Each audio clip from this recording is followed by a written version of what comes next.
his boots where Test cricket is concerned.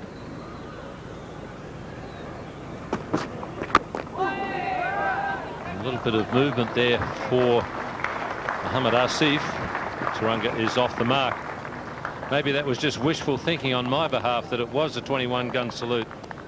There was a time when I was a bit worried they were shooting at us.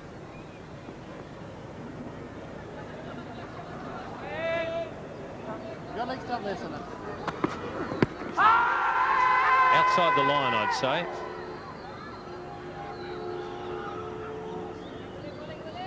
Big stride forward from Jayasuriya. It pitched just outside the off stump and hit well outside the off stump, so no great difficulty for the umpire there.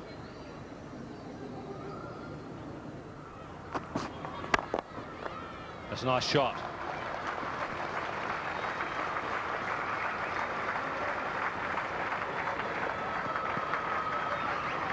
Outfield fairly slow because of all the rain that's been falling on this ground over the last 3 or 4 days, but still had enough legs to take it down. Taranga just timing it, getting his foot to the pitch, full face of the bat. First boundary of the morning.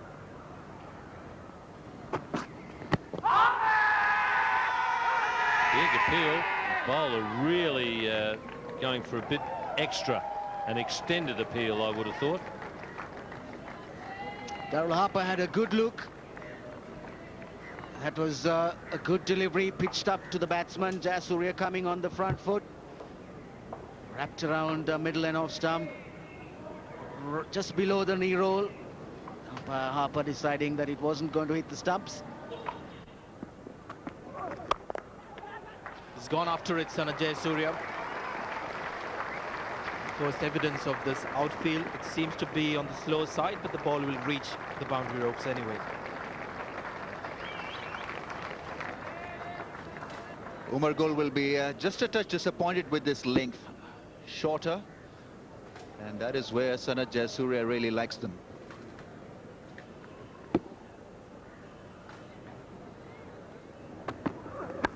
Outside edge. Good stop. Or did it carry to him? Looking at Inzamam's reaction, maybe it just did.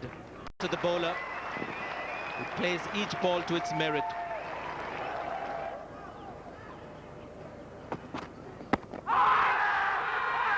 They've just got that front pad across enough, but a good shout and good bowling in spite of the histrionics. Mohammad Asif has kept his line and length. Yes, he's coming back with the answers. Bowled a loosener first up, but this one was right on the spot, spitting just outside the off stump. Good shout, may have been just a fraction outside the off stump, may have just touched the bat. Oh, thought of pulling that one. This is good bowling by Mohammad Asif. Backed up by just a bit of a conversation between the batsman, who's willing to oblige. Reaction from the crowd as well. They sense something's going on. That was a slower one, but it was pitched short. And Dilshan first thinking he'll play the pull shot, then decides against it. And yet again, a few words from Asif. Drives beautifully. That'll beat the man down at the deep position. Again, the timing, getting nicely over it.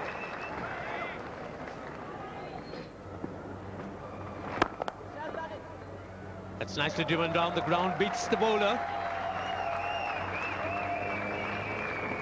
Oh, valiant effort, but to no avail. 4 runs, well played indeed by Samaraweera. That's beautifully played by Dilshan, this time hitting it straighter. It was short enough. He certainly realized that you needed to go square through mid-wicket for 4. Oh, what a wonderful shot. A half volley and hits it away from his presence. Great shot. And that brings tea time. Sri Lanka 175 for 4. Mohammad Asif has bowled well. May have tired a little bit near the end of that spell. And Danish Canaria has bowled with a lot of spin, a lot of bite, and at a good pace. Mohammad Asif certainly was the pick. Apart from picking up wickets, he certainly has been able to maintain a decent economy. And also Canaria picked up a wicket. 55 overs gone. This is a good Sri Lankan batting performance. If you remember, they were asked to bat first after Pakistan won the toss. They've claimed a catch, and the finger goes up. And Dilshan starts his walk towards the dressing room. Disappointing for Sri Lanka. He didn't move his feet close enough. Certainly a big edge. Canaria knew it, so too the close fielders. Umpire Davis raises the finger, and Dilshan has to go. He's made 22, and Sri Lanka now 178 for 5. Faviz Maroof is the new man in for Sri Lanka. He's slotted in as the all-rounder.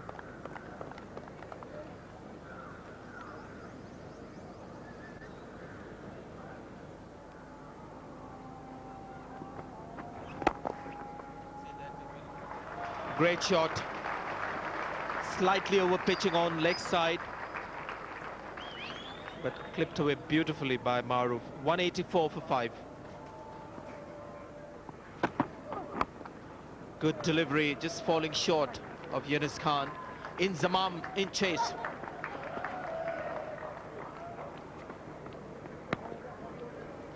In fact, a very good delivery.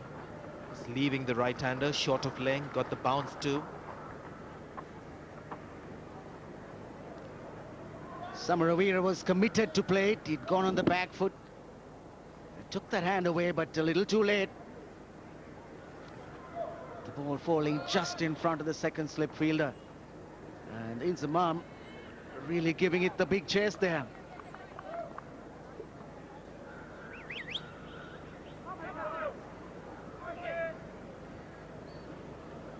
Once again, we have that policeman around the side screen.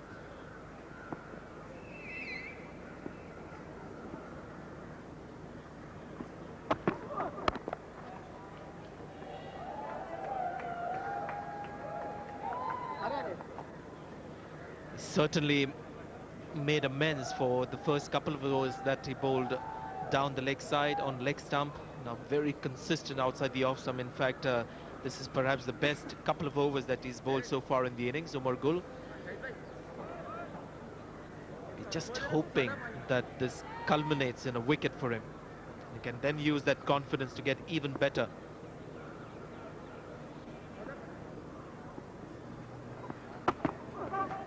Oh, great delivery coming back in this time.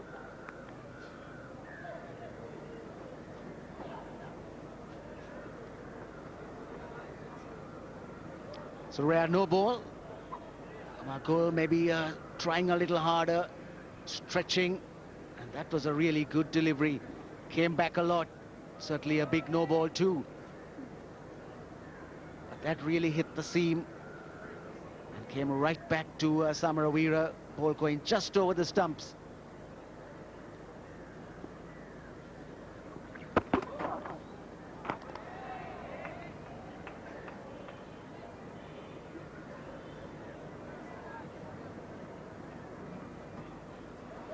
So yet again, hard work for the Sri Lankans.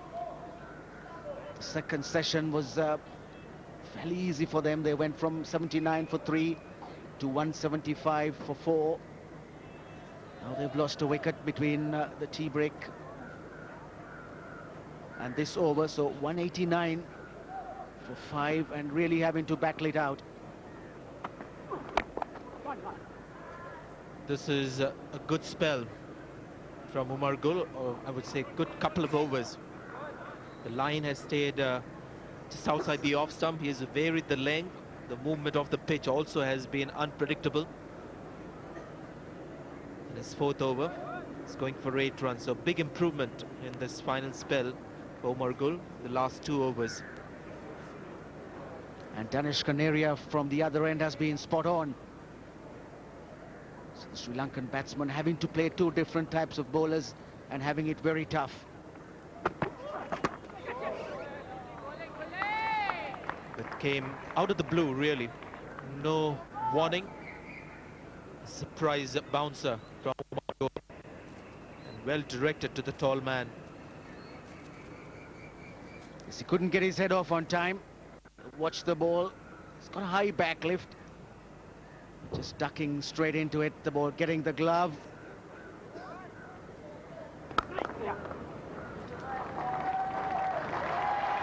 Brings Samaraweera's half century, that single. It's very patiently played. He's 13 Test 50. But again, now coming under different or difficult circumstances, certainly has been of great value to the team. 9 boundaries.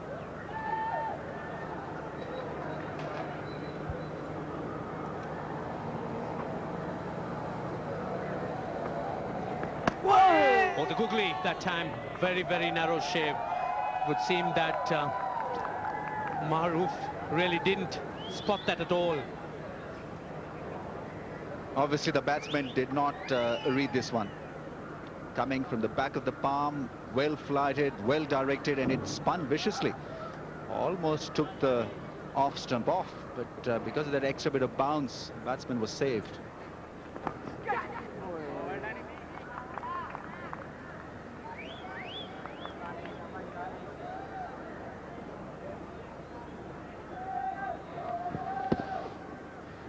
Again, turn for him. And all they could do is to stay in their creases and smother the spin. Maruf does get a long stride forward as a result. Even he does get the outside edge, he doesn't carry to the slip or gully. Played across the line. Yes, it has been given out.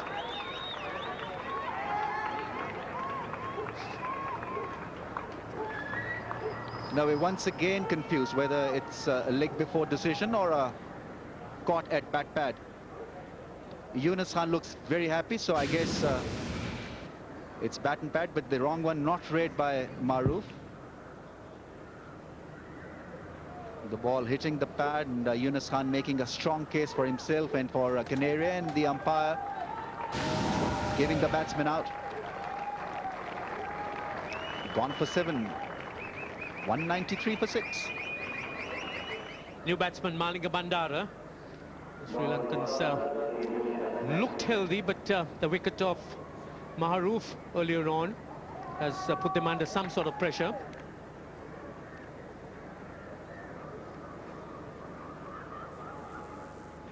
A pick up, but going down the leg side.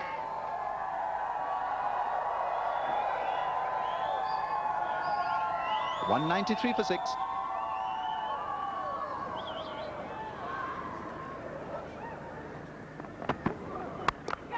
Slashes.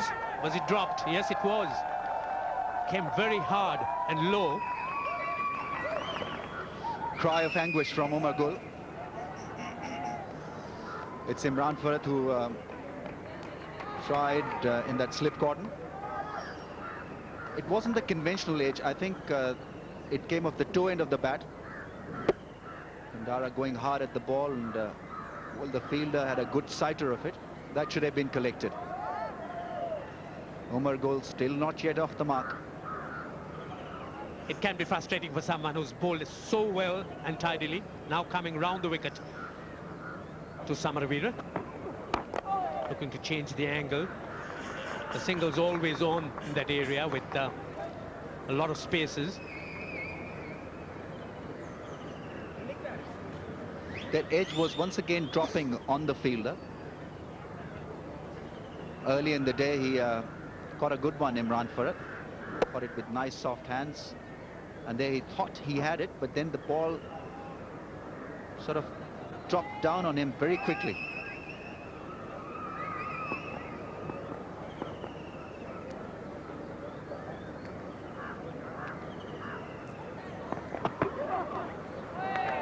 tempting the batsman with the short one. Sri Lanka will need to try and get many more runs with this lower half. He's decided to come round the wicket, so it'll be almost impossible really to get a leg before wicket. That option remains your real option on a pitch like this. Trying to bounce a batsman out, even a tail-ender, is not going to work, I think.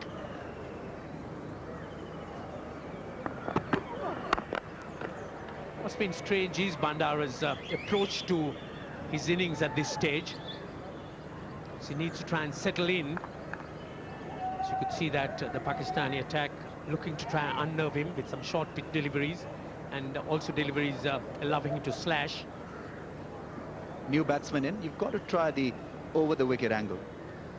Not only will you be in business when it comes to getting him out leg before, but also 3 slips and a gully in place. You've got to make him drive and hope that he'll get caught in the slips. That is got to be an easier angle for the batsman. On the pads, and a couple of runs easily given away by Pakistan. So if there's an area which Bandara probably would favour, that's around his legs, and with a lot of space on the onside, he certainly could take advantage of it. So now he comes over the wicket, shifting with a narrow angle.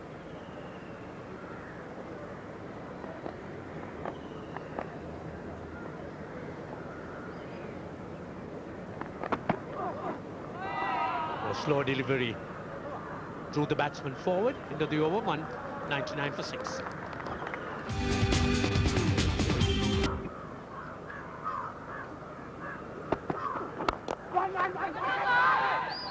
Called early, and he could have been in trouble there. Direct hit, I suspect he was gone.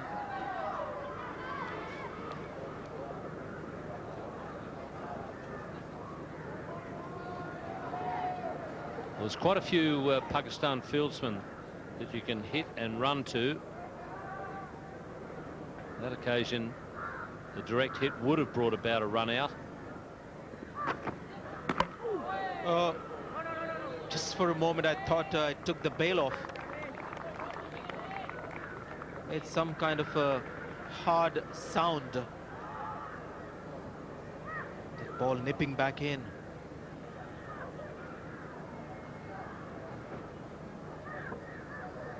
Bit of movement off the seam, plus a bit of bounce.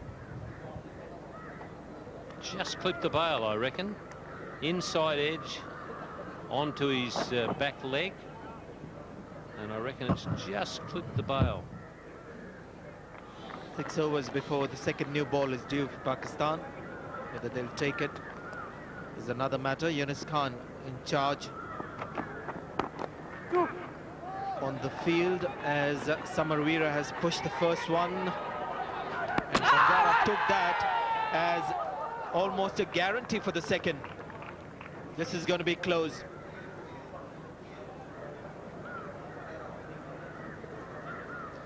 Canaria with a good flat throw here to the keeper, Cameron Akmal. And I tell you what, that's tight. Cameron Akmal might have just got the bails off. I reckon that's on the line. I reckon he could be in trouble.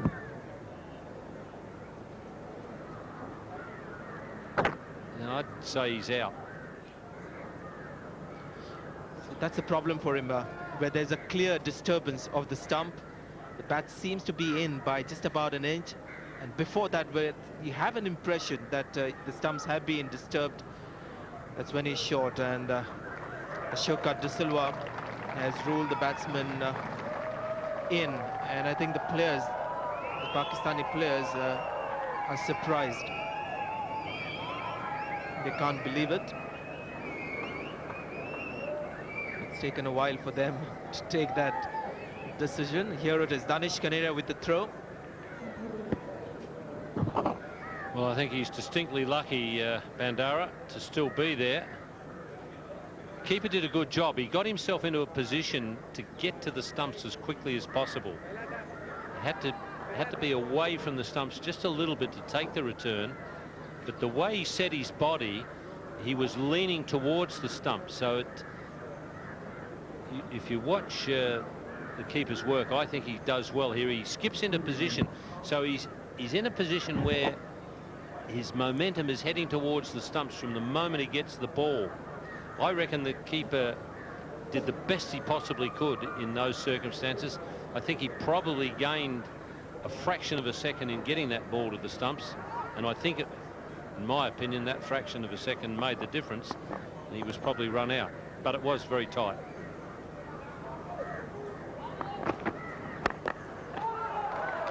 What a response from the batsman. Bandara had a huge smile on his face when he survived that run-out decision. He may now decide to play like a man who's been reprieved.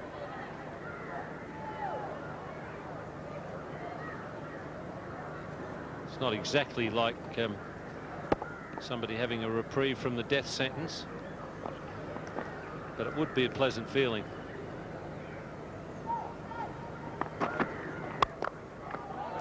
I think that seems to be the case, Ian. He's going to enjoy his life now. Yes, that's reprieve batting if I've ever seen it. And good luck to him. It's not a bad approach to take, particularly with a new ball just a few overs away. Try and build this total up to 300. Oh, lovely one.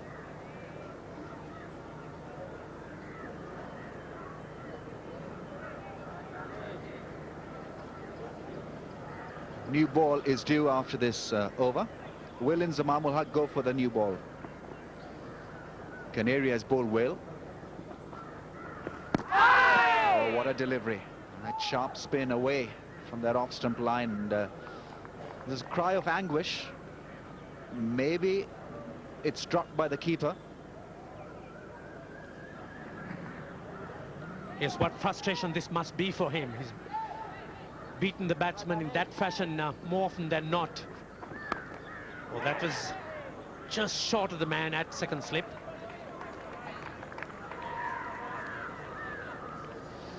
Just falling short of Yunus Khan. This will be a testing period for the Sri Lankan batsman. Almost carrying to Yunus Khan. Also the speeds of that ball giving an indication as to the speed he's bowling at this stage, really not having too much carry. So the slips might have to get closer.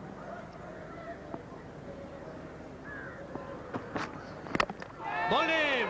An excellent delivery, pitched up, got a little bit of movement, went under his bat, and Thilan Samaraweera just played over it. Well, this really is top quality stuff from Mohammad Asif. Hit the target, nice seam position. That ball curled back, and Thilan Samaraweera playing across the line, played over it. And that is end of one dogged innings. Gone for 65, Sri Lanka 238 for 7.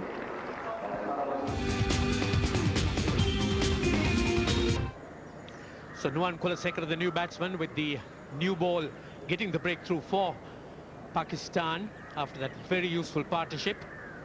Kulasekara, nothing very much to write home about. It's been an absorbing contest here so far. 238 for 7, Sri Lanka. The bowlers nor the batsmen really been able to dominate. Wickets have fallen at regular intervals. Bandara is still around. He's on 30. So Omagul to partner Mohammad Asif with the second new ball. He's been wicketless so far.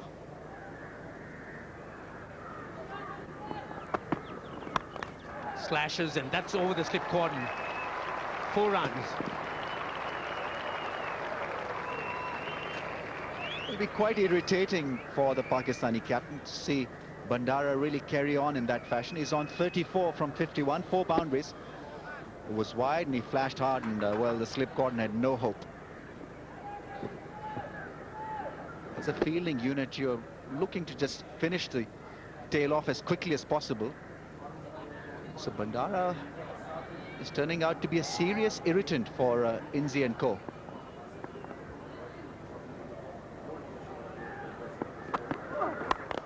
Once again, he goes over, this time the mid-wicket region. He's looking to try and take on the harder new ball. Seems to have a good eye, Bandara. Going across the line and middling it decently enough to find a 4 over square leg. Bat twisting in his hands, but it didn't matter in the end. If you net a 4, obviously it makes you just a little bit more comfortable at the crease. On 38 now.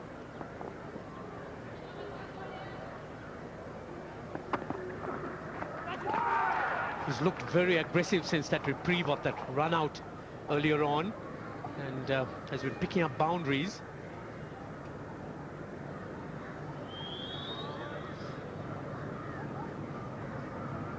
Couple of boundaries, and Pakistan seem to have lost the plot, trying to bounce him out.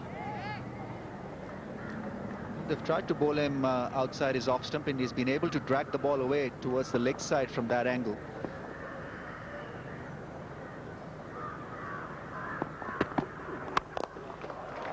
But this time over the mid-off, and that's gone for 4 as well. It's a tired start from Umar Gul. And good piece of cricket from Bandara. These are precious runs being credited to Sri Lanka's total. This one was a lot better from Bandara, making room and hitting it straight over mid-off. Certainly seems to like the ball coming on to him.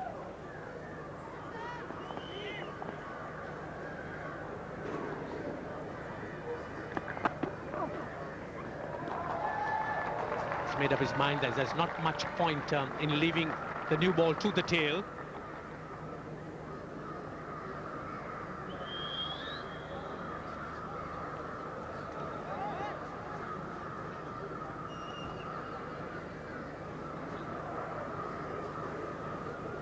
This is his highest score, 42 versus Pakistan here at Kandy today.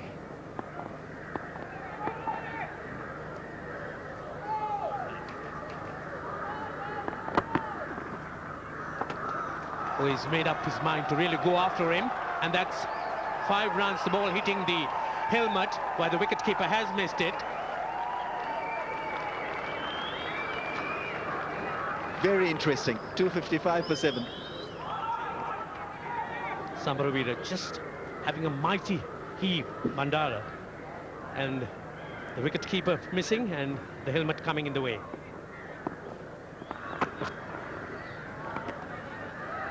It's a pretty well directed bouncer. Mohammad Asif obviously making most of what he's got left in him. He's had a long, hard day, bowling his 20th over. Bowled 12 on the trot in the first spell. But he's kept coming back. He's kept coming back. And time and again bowled some unplayable deliveries.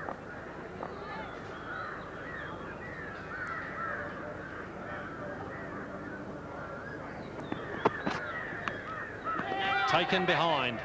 So Mohammad Asif has succeeded again, and he's got a 5 and a very well-deserved 5 for it is. Absolutely, another good delivery. Bandara had a big swish at it outside the off stump. Outswinger going further away, gets the toe of the bat, but that's enough. Goes straight into the gloves of the wicketkeeper. So he's a delighted man, and so he should be. 5 wickets for Mohammad Asif. Maiden test 5-wicket haul. Bandara goes for 43, and Sri Lanka now 256 for 8. Mohammad Asif now has 5 for 41 in his 20th over. It's been a terrific bowling performance. Lasith Malinga is the new batsman following the demise of Malinga Bandara. Clears mid-off and away to the rope. And he also knows that every run is valuable for the team. That one was pitched right up to him. And he made no mistake in clearing the infield. Just opened the face of the bat. And made sure he cleared the fielders. In fact, he put it right into the gap. Useful runs.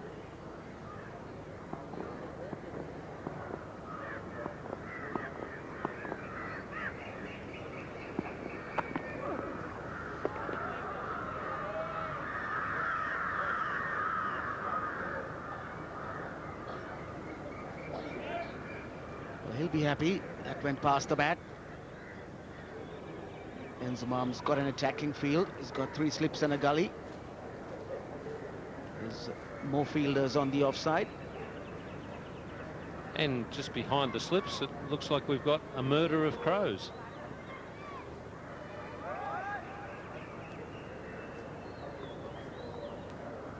Yes, having their evening meal, picking up some of the worms that probably have come to the surface after the hot weather during the day.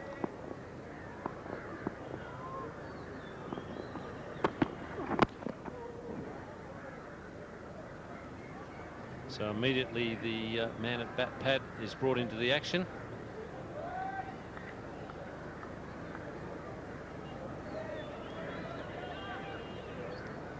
Just 4 overs more to go after this one. Of course, play will finish at 6 p.m. Just about 10 minutes of play remaining, and Enzamam will like to finish it off today.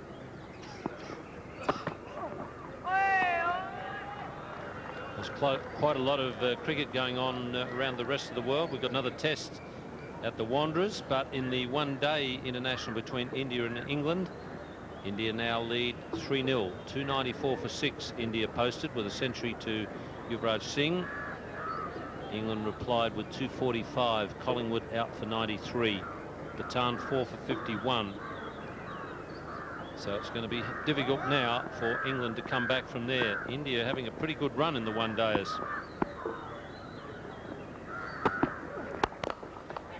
And that's cleared mid-on as well.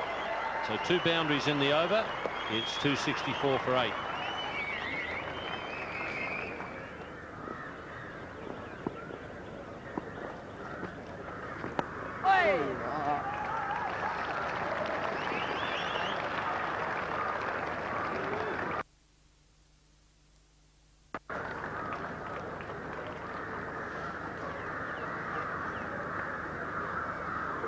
Again, valuable runs.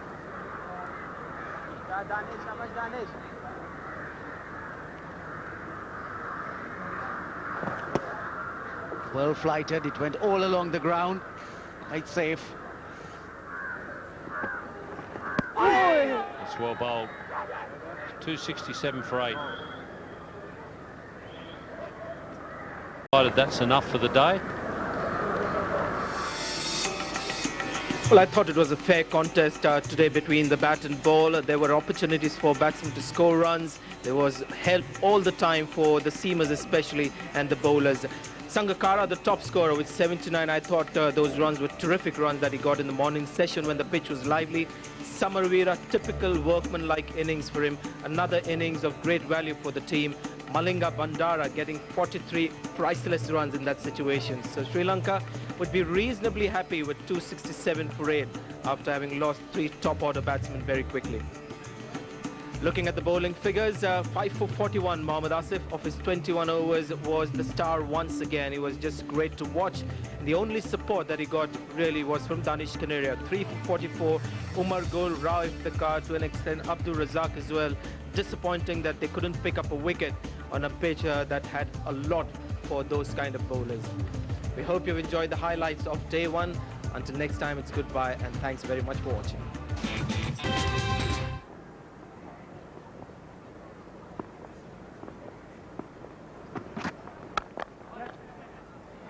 Sri Lankans are away today. First run on the board today. This batting card once again been dominated by Kumar Sangakkara. 79 from just 98 balls on a pitch that was doing a fair bit for the bowlers.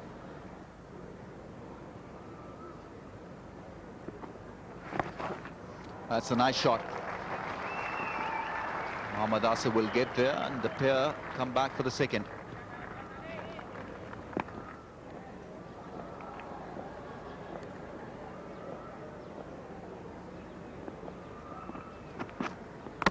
Ball there. That's his 6th wicket. Mohammad Asif has got rid of Kulusekra for 13. Off to another splendid start.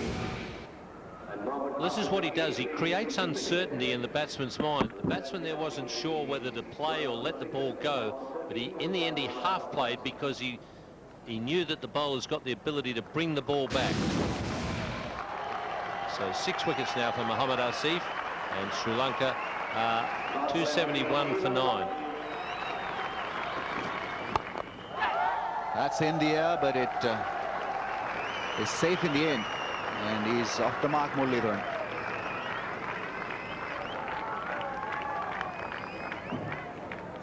He's got such good control, Mohammad Asif. That's the first thing. He bowls good line and length, even to the tail enders. Murali looking to hit that one on the onside, and it finished behind point because of the movement. It's a big shot, and that's gone the distance. Very good shot, and a brave shot, I may just add. He was hitting the ball against the spin, but middled it quite beautifully. Well, I don't know if the keeper's telling him once again, Ramesh, that he's bowling a bit too full, but if that's what he's telling him, he's spot on. He only needs to pitch it just a little bit shorter than that, and the spin will do the job for him. Catch it is the call, and it's taken by Abdul Razak, and that is the end of the innings. So Canaria picking up his 4th wicket, and it has been one very good show of leg spin from him. Well, not only did he get the length absolutely right, but by bringing that fieldsman in from deep cover point, he had himself an extra catching man. Point probably would have got there, but it would have been a struggle. But that is quite often for a slogging tail ender a catching position. So Pakistan have done what they would have hoped. They've finished the innings off very quickly. They haven't let Sri Lanka get away from them. 279 is the total. Sri Lanka today ending their innings very early in the day. 279, Kulusekra and Malinga, 2 men out. Muralitharan remaining not out on 1. Sangakkara with a splendid batting effort, 79 from 98 balls. Helped in the process by Samaraweera, and Bandara came in later to enjoy himself, 43 from 61, 279 all out.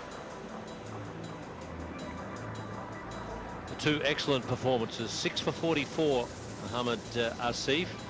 Second best figures by a Pakistan bowler. It's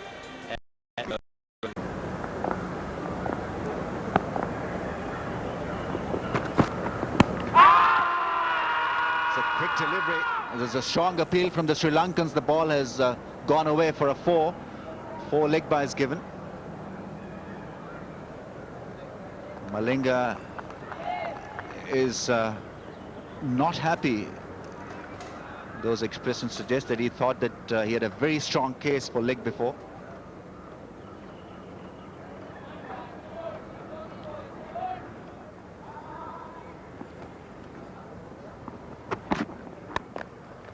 He's got that through.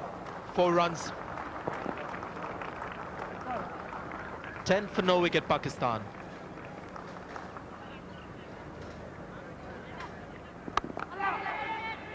Once again in that area at third man, it's a streaky shot. The bowler wouldn't mind him playing that shot, but that's 8 runs in the area for Kamran Akmal. There were shouts of catch it, and again you could see the ball is pitched short, and clearing those fielders in the close cordon. And he still manages to find the gap. That's 12 runs in that third man area. Risky shots, but runs on the board. Yes, he angled the bat as he played it. Wanted to put it in the gap between mid-off and cover. But just turning the face of the bat, pushing the bat a little too far in front of the front pad. And went very close to that fielder in the gully.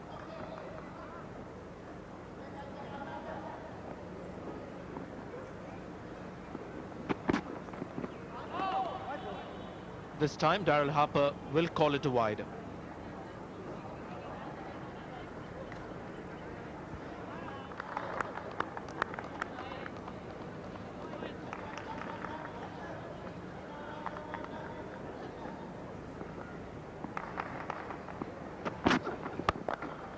Oops, interesting shot. He's looking to pull as a spontaneous reaction to that short delivery. But 11 runs coming off that over. It's 21 for no loss.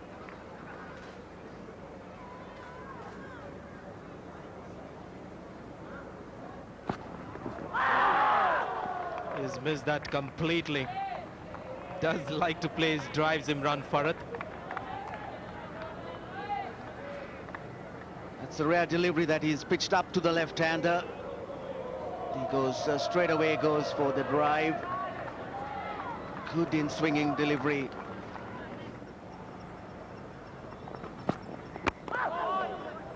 This time he's got the inside edge of the bat. Long chase for Maroof. Bowler's end is the shout, and that's where the throw comes. Allows Farhat to complete 3 runs. Pakistan 28 for no loss.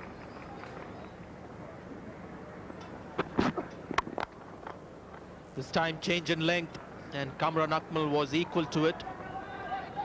It's not going to go all the way. 3 more to Akmal.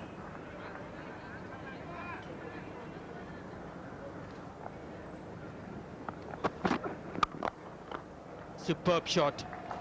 Well, this is what Imran Farhat is all about. Still Maroof unable to put the ball in the right spot. He's bowled a few short deliveries outside the off stump, and then when he's tried to get it into the right spot on the off stump, he's over pitched.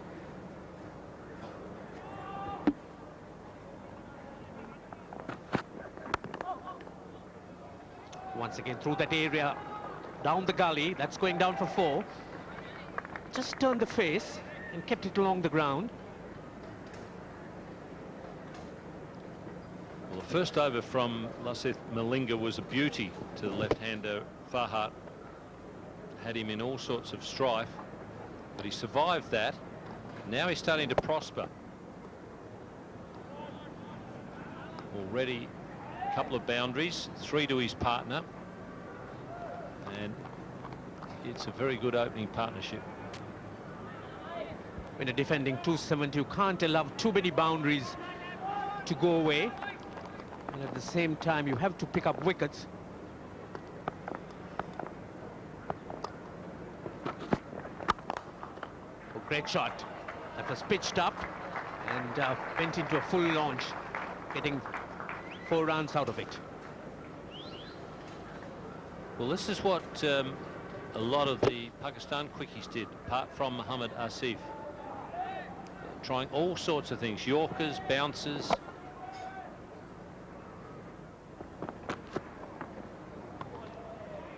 That was there to be hit. Just Farhat not getting over it sufficiently. I think he just really tried to hit it too hard. Square cut is a shot where you basically use the bowler's pace. He was a bit late on it, mainly because he was trying to thump the cover off the ball. Certainly seems to be getting nicely behind the line. Kamran Akmal. I think it was good for him that the innings ended where it did. He really had a lot of wicket keeping to do the whole of yesterday, but the overnight rest without doubt has helped him to maintain the levels of concentration.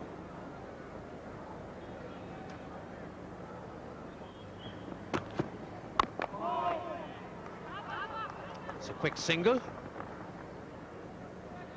brings up the 50. Well, that's pretty handy for Pakistan when you've got a makeshift pair and they get away to a 50 start on a pitch that's helping the bowlers, and on a pitch where if you can establish a first innings lead, I think it's going to be quite a big advantage.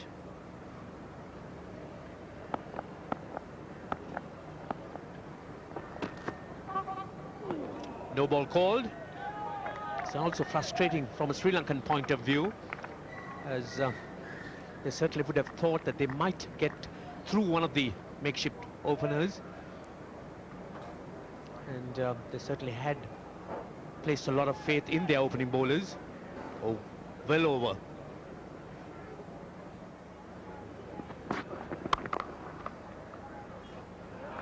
Yeah, I think Sri Lanka would be a little perturbed that so far they haven't had anyone who's been able to match Mohammad Asif's expertise with the ball, with the new ball, and also with the older ball. I think they were probably hoping that Maharouf could do it. He certainly hasn't done it from the same end as Mohammad Asif. Maybe the change of ends will do the trick. I'm sure they'll feel pretty comfortable that Murali can match Danish Kaneria's performance. So it's a matter of finding somebody who can match up the performance with Mohammad Asif amongst the quicker bowlers. That is, unless Murali and Bandara can combine to charge through this Pakistan batting lineup. You get the feeling that that would be easier done if they could knock over a wicket or two with the new ball before you get to the spinners.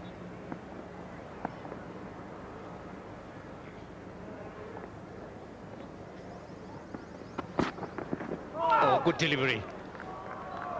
Just hurried him up a bit, and one got the feeling that that really was pitched up. He probably could have got on the front foot. Just a trifle short, one would imagine, and not really getting into line.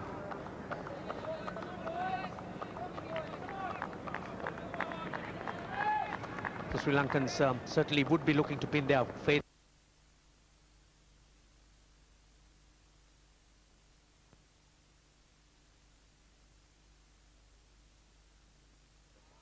But straighter, allowing the batsman to nudge it on the onside. There's very little cover in that region. A lot of school children watching the cricket this morning. That ball coming back on Farhat, but one suspected that it may have slipped through the leg stump. Also, it bounced a bit. The umpire probably deemed that it just pitched outside leg, but it's hitting almost the flap of the pad. Yeah, that's too high. It's going to bounce over the top of stumps, so a few things would have worried umpire Harper there about that delivery.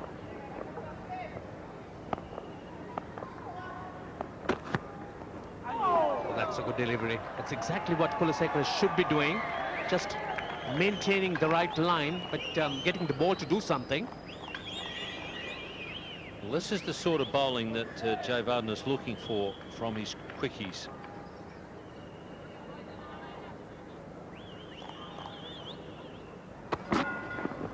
Once again, a very good delivery from Maharouf, drawing the batsman into sort of a half drive outside off stump.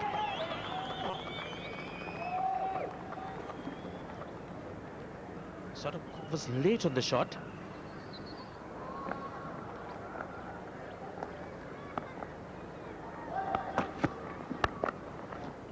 That's been put away into a huge gap that is there on the leg side.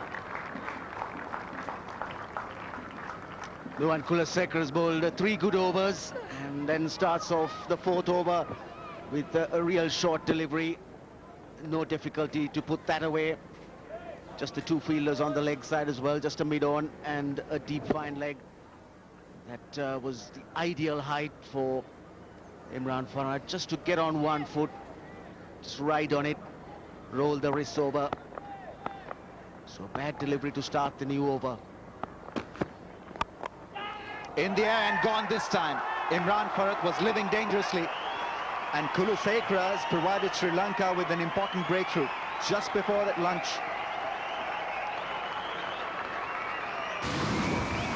Well, the earlier delivery was a poor one. This time it was going away from the left-hander, and a poor stroke from Farhat in that he didn't get close enough to it, angled the bat a little too much to take it towards gully, and it's just gone and fallen in the lap of Sanat Jayasuriya. So Imran Farhat departs for 23 and Pakistan 57 for 1.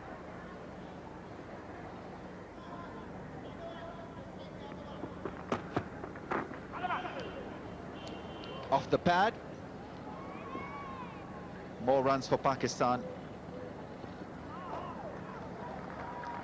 Maruf does well, is a good athlete. Got there just in time, in fact given his byes.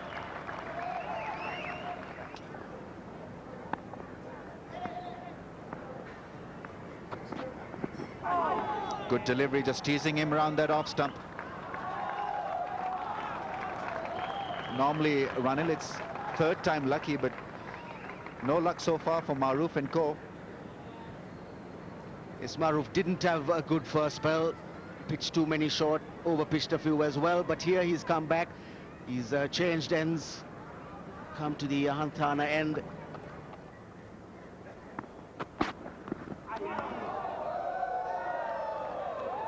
Now then, it was in his range, and he went hard at it.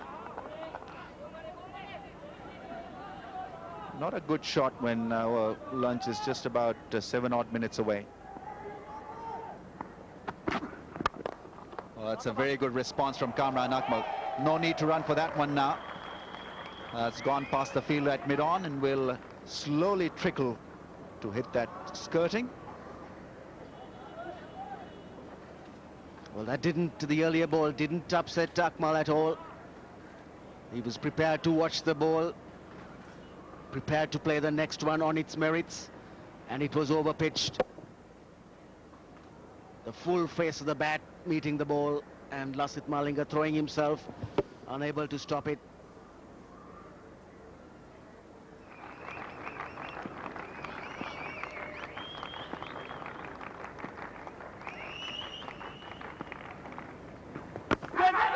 Catch it, yes, gone.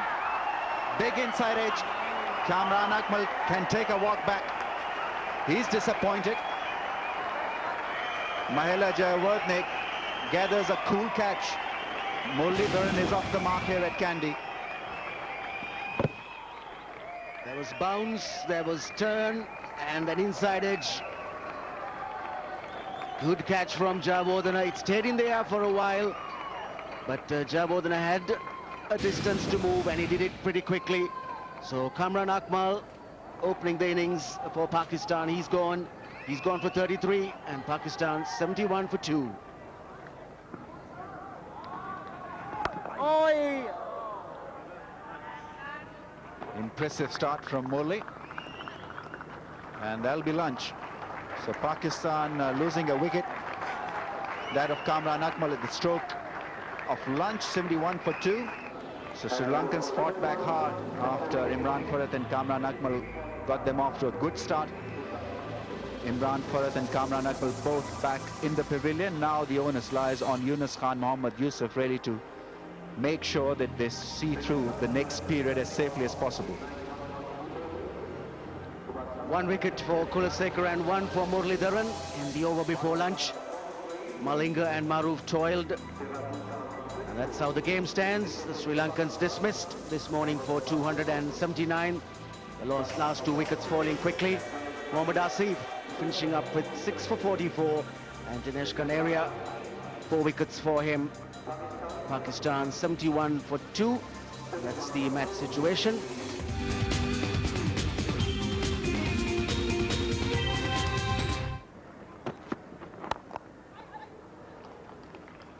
This should go maybe all the way. It does. Paviz Maru, the fielder, on the boundary.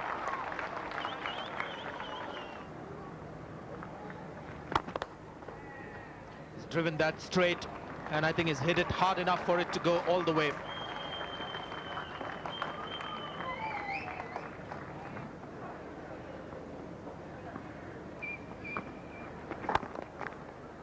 Well played, and he may have timed it so well that it will go all the way for 4.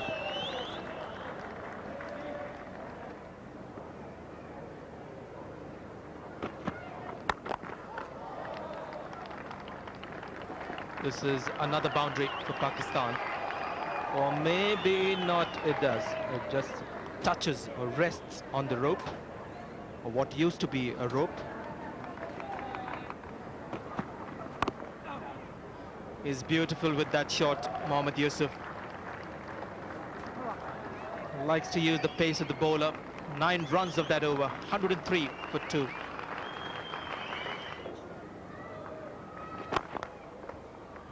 But the flurry of runs continue for Pakistan. This is an excellent shot from Yunus Khan.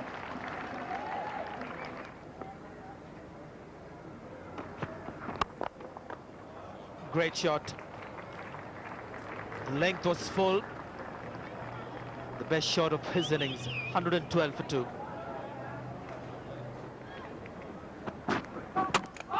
Bowled in, and it's a no ball. So what disappointment for the Sri Lankans.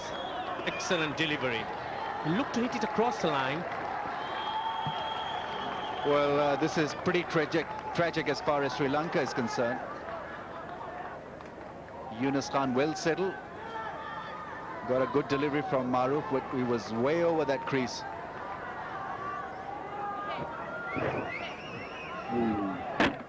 And that ball went through his defenses, and not only that, the pair was cheeky enough to take a run.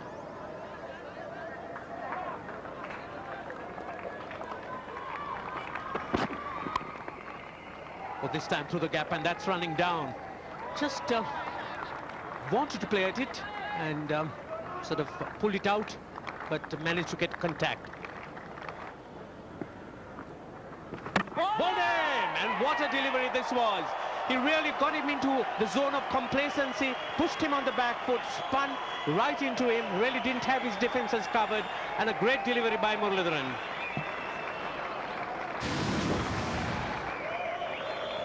Well, he's had the better of Mohammad Asif in the end. Ball that should have been played off his front foot, went back and exposed his stumps. That is what Muralitharan really was seeking. In the end, good result for Murli. Mohammad Asif gone for 17, Pakistan 121 for 3. Drives, this time he finds a gap through the offside. That's running down for 4.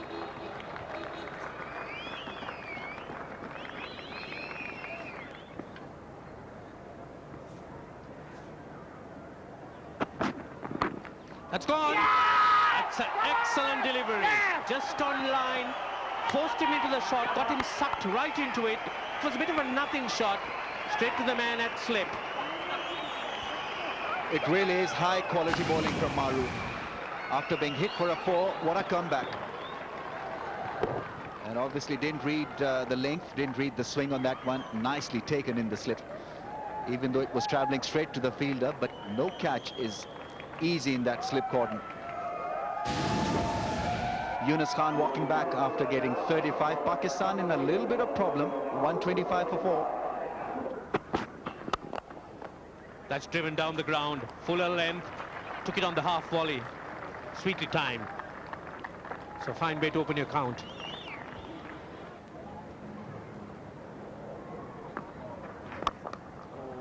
There comes the sweep shot.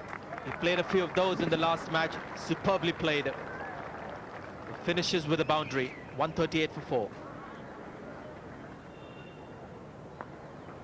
Not a bad shout given. This is wily bowling from the off spinner.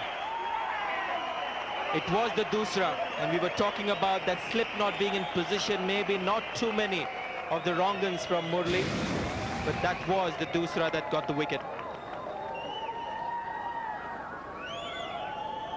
Yes, he hits right across it. The question is, did it hit him just outside off stump or on the off stump? He covered all three stumps. The umpire took no time about it. So Faisal Iqbal goes LBW to Muralitharan, and Pakistan have lost half their side for 140. Good shot. It's a strong onside field for Abdur Razzaq.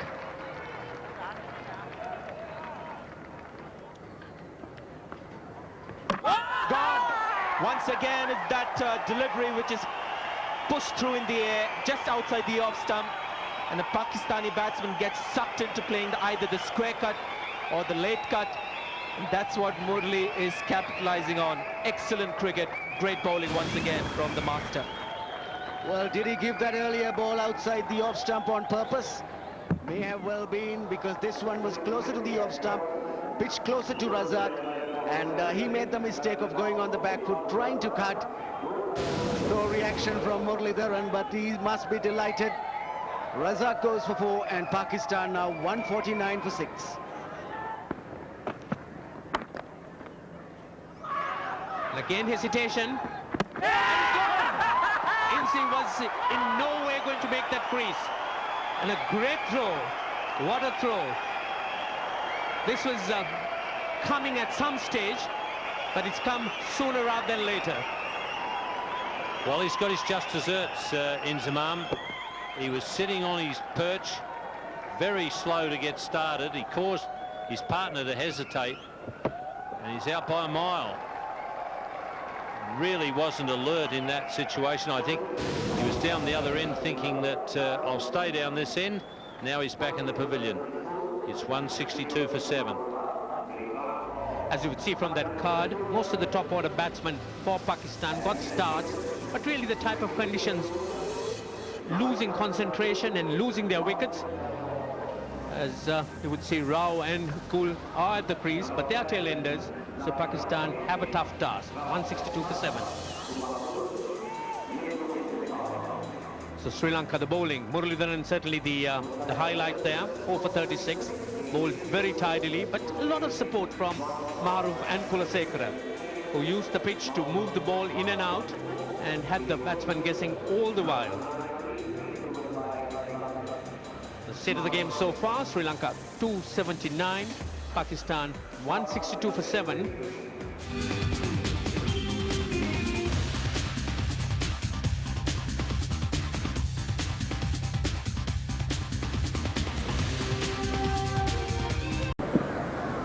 Very good footwork, great balance, and no one there to protect that boundary.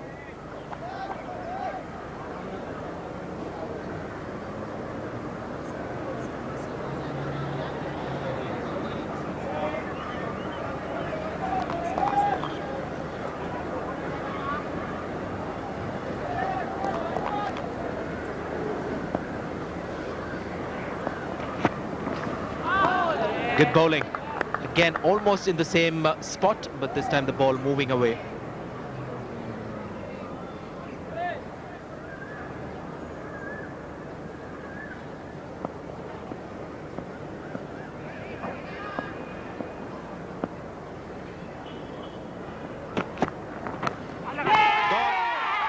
Outside edge, in the channel, so to say, by Kulasekara. And Pakistan have lost 8. Well, Pakistan in this innings have been undone by spin bowling, undone by seam bowling. In that channel, and very good delivery around that off stump. And Omar Gul really had no answer to it. Kulasekara strikes. Pakistan go down further. 8 down now for 166.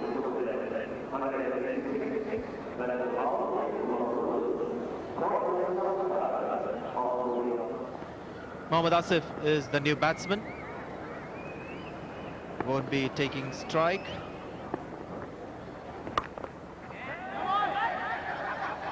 It's going to be a run-out referral, I would assume. Yes.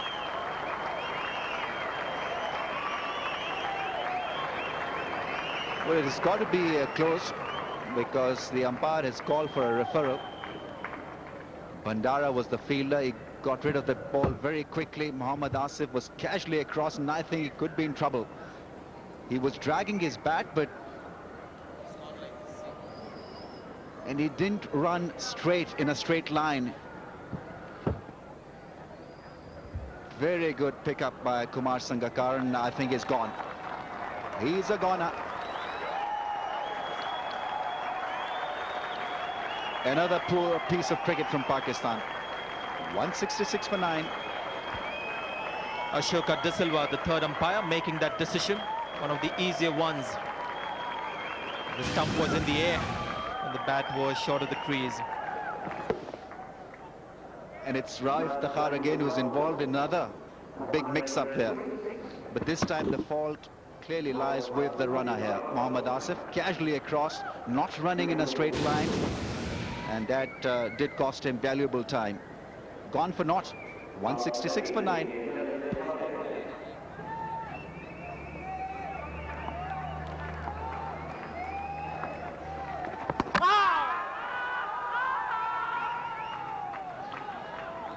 Two appeals in 2 balls. One was upheld through the TV umpire. And this is Danish Kaneria taking a giant stride forward, looking to get to the pitch of the ball. Good shot, Danish Kaneria. He's got a couple of runs.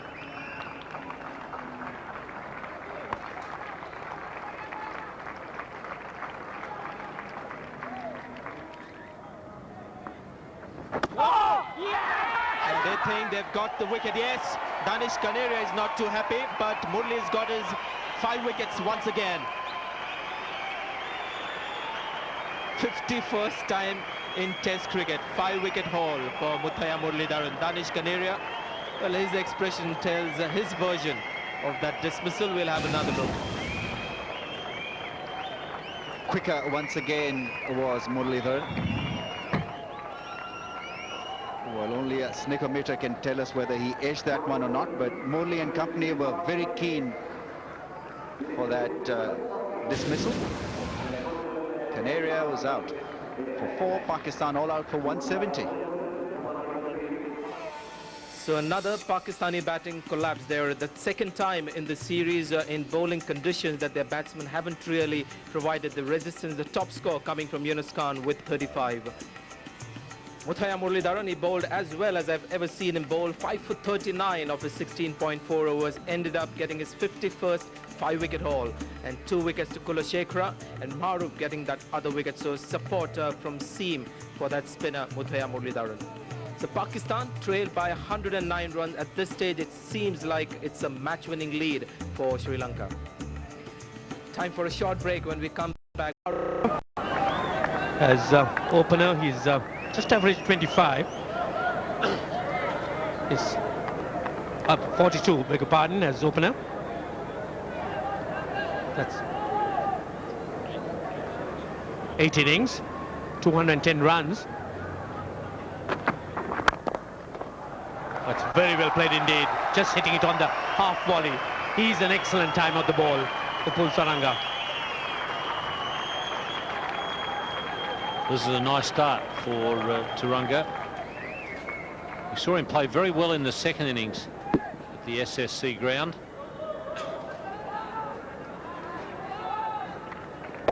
Full face of the bat shown on that occasion. The timing was perfect.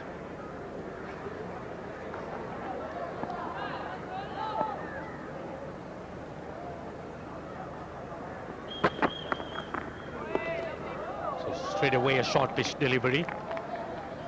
So these bowlers really need to try and get as much movement as possible. Keep it up to the batsman despite them going for the drive. That's really one way they could get through their defences. I can't say that I agree with Sanjay that it's not about the runs. It's about Pakistan should have batted longer, but certainly from the point of view of the Pakistan pace bowlers, they would have much preferred if Pakistan had batted a lot longer and given them a bit of a rest.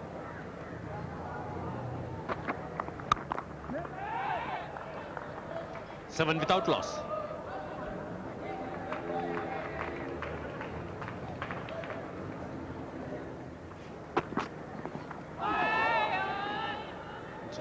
drawn into the drive. And a subtle amount of movement. The wicket-keeper not gathering it cleanly. Very similar delivery to the one that he got Taranga with in the first innings. Keeper just a little sloppy there, took his eye off the ball. You see that there is an element of tiredness in Sangakkara, as you see his foot really didn't get close enough like we saw in the first innings. So this really is one of the problems in having a long stint behind the stumps and then opening the batting immediately after. Once again, Sangakkara really not much movement on the feet. It's just beautiful bowling from Mohammad Asif. Line is such that the batsman's got to play, and there's just enough movement to beat the bat. Yeah, it's pretty tough, really, to expect Sangakkara to spend so much time out on the field as a keeper and then have virtually no...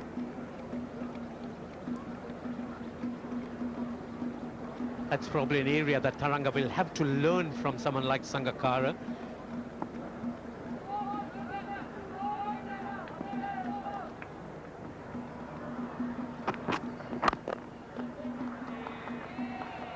If you can't run hard when you hit him, Ranjit, I'm not sure when you're ever going to run hard. Absolutely, and I think the irony of it is that you also see the coaches working with their charges at this level, international level, doing their running between wickets, which I think is something they should have learned when they were 15 or 16 or maybe even earlier. It's the best time to learn anything, Ranjit, when you're really young, and that's why I always think the best coaches should be teaching kids 10, 11 years of age.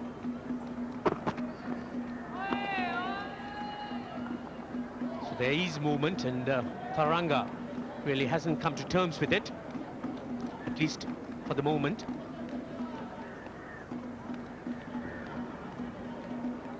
He's just in a very good rhythm at the moment, Mohammad Asif. Oh, it's gone. There's a big shout, but umpire Steve Davis, he's unmoved. Sangakkara, not much reaction from him. The Pakistanis went up in unison.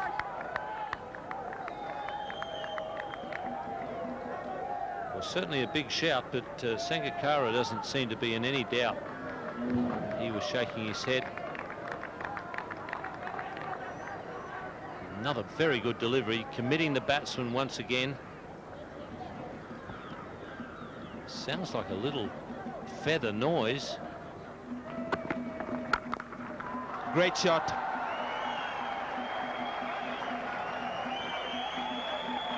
Very good-looking pull shot. Umar starts off with a rank long hop, and Kumar Sangakkara has helped himself to a boundary. Pulled it down very short. Good height to play the pull shot.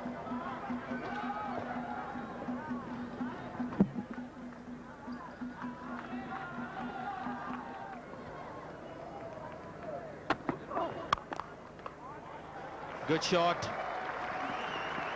The back foot cover drive, one of the more difficult shots to play, and arguably the most attractive shot to watch. Exquisite timing, just leant onto the back foot, picked up the short delivery and put it into the gap. Superb timing right off the middle of the bat, just a firm push. Oh, bowled in. What a delivery. Mohammad Asif has once again struck gold for Pakistan. This is really top quality bowling from Asif. He's been getting the ball to swing away, come back, and in the end, Upul Taranga missed the line. It was all too good for Upul Taranga in the end. Lovely piece of bowling from Asif. Gives Pakistan hope. Sri Lanka have got their first wicket down, 22 for 1.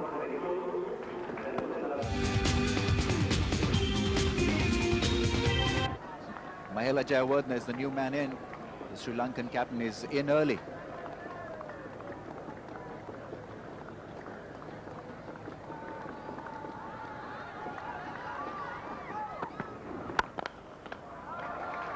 Good shot. This should go all the way. One of the first drives from Kumar Sangakkara. We saw quite a few of those in the first innings. 28 for 1.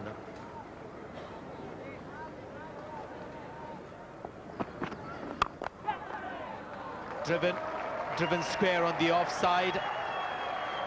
Mohammad Asif applauding the shot.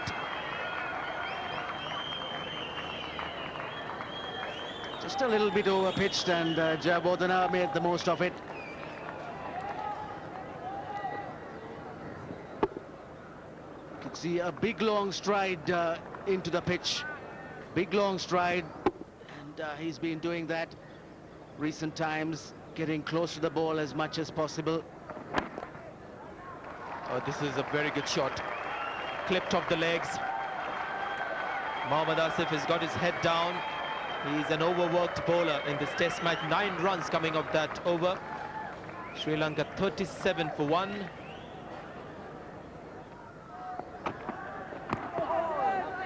It's been the nature of the pitch, Ranil. There's always been that one-odd delivery that just bounces from nowhere. He can smile about it, but certainly that cut back viciously. It's the seam, and ooh.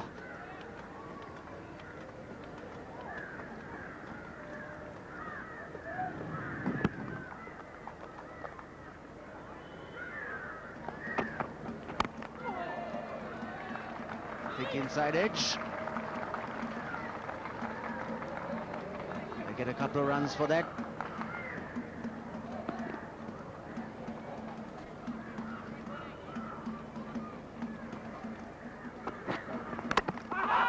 Bowled him, and he has responded so well. Mohammad Asif gets through the defences of Sangakkara. Sangakkara going into a bit of a half drive, and the ball coming back, going through the gate. Well, first delivery from this end. He's bowled all his other overs at the opposite end. It doesn't matter where he bowls, he has success. Inside edge from Sangakkara onto the stumps. Once again, he's destroyed the furniture. Sri Lanka are 40 for 2.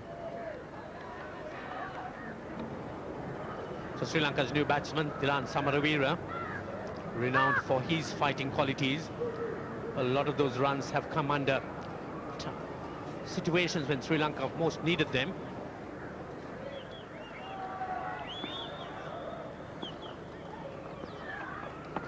Good delivery, a shout, but umpire Davies unmoved. See, that really annoys me. The wicketkeeper wasn't appealing until he heard first slip and second slip go up.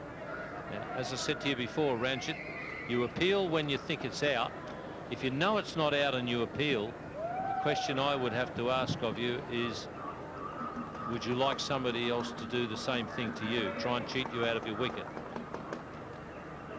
Keeper knew that the ball wasn't edged.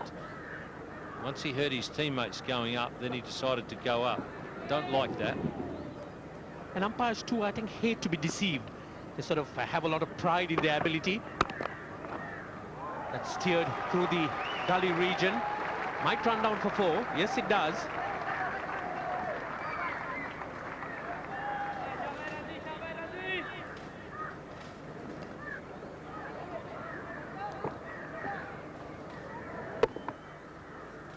Pretty well played. Got well forward to it and kept the hands pretty soft.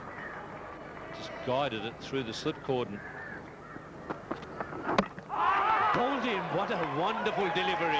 This is a repetition of what happened to Samaraweera in that SSC game. Just not offering a shot, not covering the line, and sees the furniture being toppled. Well, he's got 3 for 3. 3 bowled in this innings. You just can't afford to let him go. Once again, the off cutter. He's been moving the ball away a little bit and then suddenly produces the off cutter. This is a magnificent spell of bowling to try and get his team back into the game. It's 46 for 3. The new batsman Thilan Samaraweera. Pakistan fighting their way back into this game.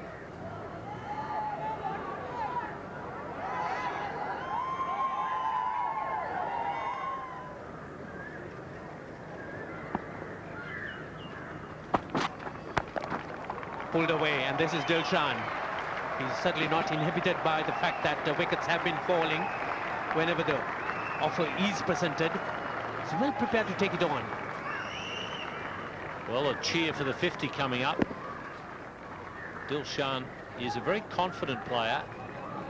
He has his style of playing, and he won't change it for anybody. That's one of the reasons why he has a bit of success. He plays his natural game no matter what the circumstances. It'll be really tested here because Mohammad Asif is bowling well, and this time he's getting some support from the other bowlers.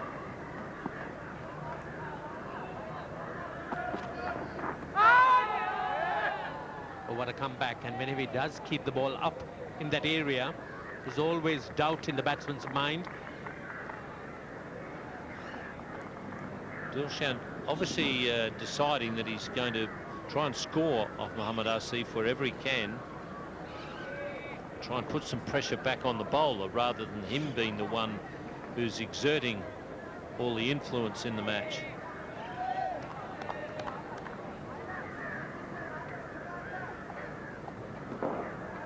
There you are, the manner in which he's bowled so far in this match is not over. In the air, but wide of the fielder. Not a convincing shot. Again, probably an indication of Dilshan's intent.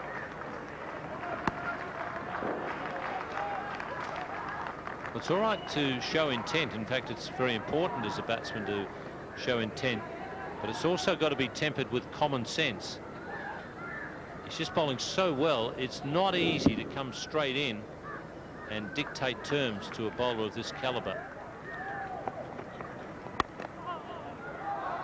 Just given direction, the angle of the bat, and beats the slip cordon. Useful runs.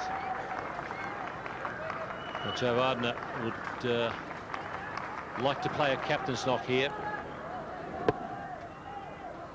I must say that Abdul Razak has picked up his form with the ball. In the first innings, it wasn't impressive.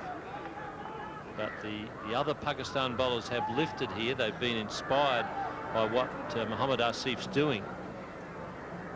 They're giving him good support, whereas it was only Danish Canaria in the first innings who gave him good support. Bowled in. And as you say, he certainly has lifted his game. Razak, an excellent delivery, just on line, doing a little bit, coming into him. It was pitched up, and Jawardena, he had nothing much he could do about that.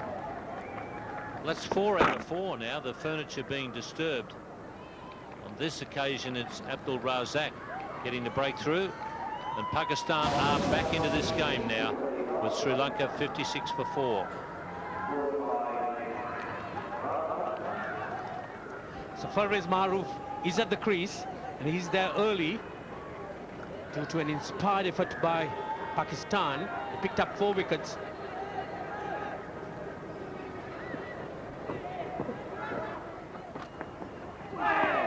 An excellent delivery. That ball still seaming around.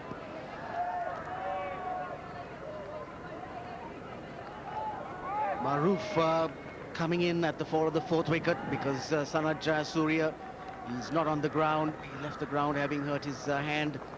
He's probably back in the hotel. And the Sri Lankans certainly in some trouble. Great fight back by the Pakistanis. They were down on the mat, conceding a lead of 109 in the first innings, but this man has put them back in the game.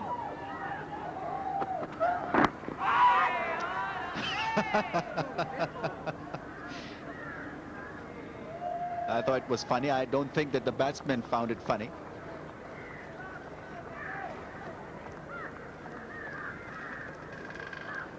Tense situation in the game. The batsmen are all full of concentration. just for a moment. Got stuck between the legs, and a little bit of pain for Maruf.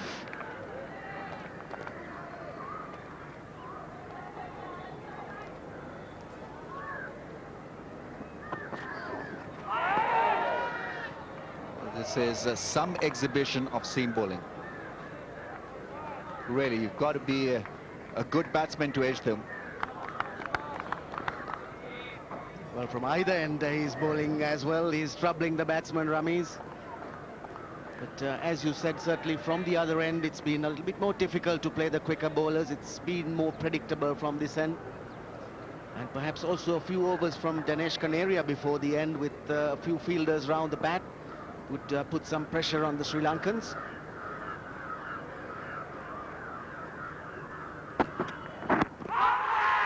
In front of the stumps, height was a problem. No, not really.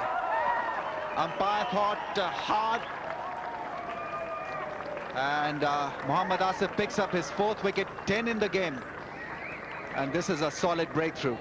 Maruf is not amused. Pakistanis certainly are. Pitched outside the off stump. Maruf on the back foot.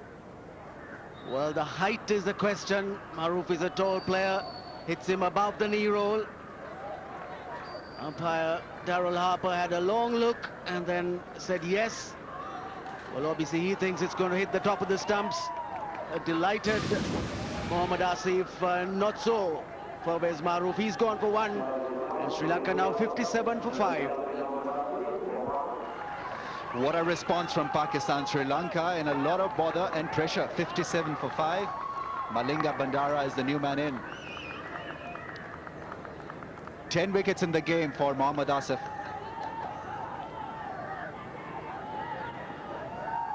Darrell Harper thought extremely hard to give that one out.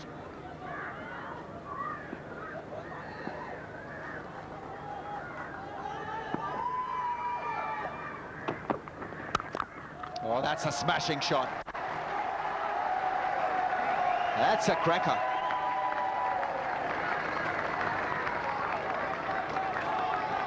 Just what Dilshan loves, short deliveries. Plenty of width. And Abdul Razak playing the penalty for pulling that one down. Putting it right into the gap. Went like a bullet. Edge and gone. Oh, this is good cricket from Pakistan. Pretty ordinary cricket from Tilakaratne Dilshan.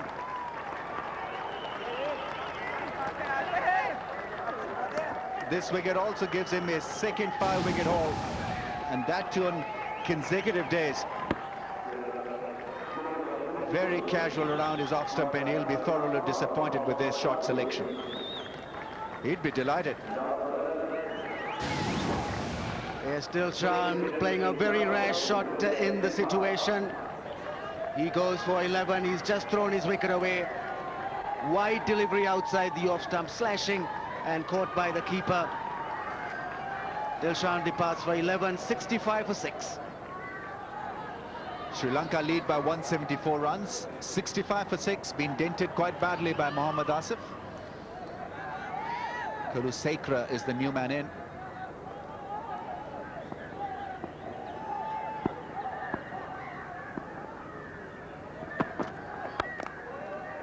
An edge will give him runs.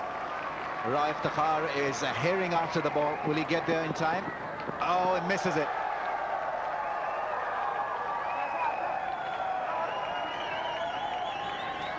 That's a 4 given. It does run very quickly in that direction. The direction of the practice pitches just accelerates and goes away from the fielder once it gets onto that rolled area. And that, well, he got his fingers to it, so he should have stopped it. Taken brilliantly by Omar Gul. We've been discussing his fielding and field position well. He did nothing wrong there. Very athletic, very acrobatic. 2 wickets to Abdul Razak. Another wicket thrown away. Kulusekara this time. Just using a lot of bottom man, hitting it in the air, and in the end, a good catch. Tumbling catch from Omar Gul. Abdul Razak is delighted. So Kulasekara walks back to the pavilion. Pakistani's huddle.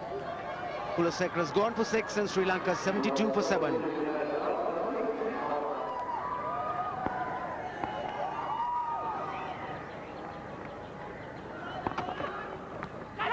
one and taken by the keeper, and he's gone. What a blow. And that'll be stumps as well. Sri Lanka lose their 8th wicket. 20th wicket of the day. Malinga out for the 2nd time today. That ball, I think, hitting his gloves and carrying through to the keeper. Abdur Razzaq surprising the batsman with that extra bit of bounce and pace. Strong appeal from Pakistan, and in the end, well, another wicket taken by Pakistan. Sri Lanka 73 for 8. Stumps at day 2. This is turning out to be a fascinating test match, and this test match has so far belonged to the bowlers, especially to this man. Well, what a day it has turned out to be. 20 wickets falling in the day and just over 80 overs, so that's a wicket every 4 overs today. You can see there once again batsmen having problems coping with the seaming ball of Mohammad Asif, and all the batsmen that got some runs in the series are back in the pavilion, so Sri Lanka are looking down the barrel. Bowling figures, Mohammad Asif, well, what can you say of this young man? He just continues to grow in stature in this very short span. 5 for 27 of his 12 overs, and this time it was Abdur Razzaq who supported him and not Danish Kanera. 3 for 20 for Abdur Razzaq, and their performance has got Pakistan right back in this match. So when you look at the match summary, Sri Lanka now lead by 182 runs. At the end of day 2, they would feel a little more comfortable if they go beyond 200 with that lead on Pakistan. Till then, Pakistan will be fancying their chances in this test match. Hope you've enjoyed the highlights. Until next time, it's goodbye and thanks. Bowlers ruled the day once again. Sri Lanka, after getting 279, would have felt they were in a commanding position when they skittled out Pakistan for 170, but then they found themselves in trouble through Mohammad Asif at 73 for 8, which means the home team lead by 182 runs. It's been a pitch that has had a few surprises for all of us. There have been some balls that have bounced appreciably. Jack back off the seam. There's been a spin for both Danish Kaneri and Muttiah Muralitharan. It's a pitch where the batsmen have to be on guard right through the innings. So time to pick up play, and our commentators Ramiz Raja and within Ian Chappell. Umpire Steve Davis calls it play. Day 3 first ball to be bowled by Abdur Razzaq. 73 for 8 Sri Lanka.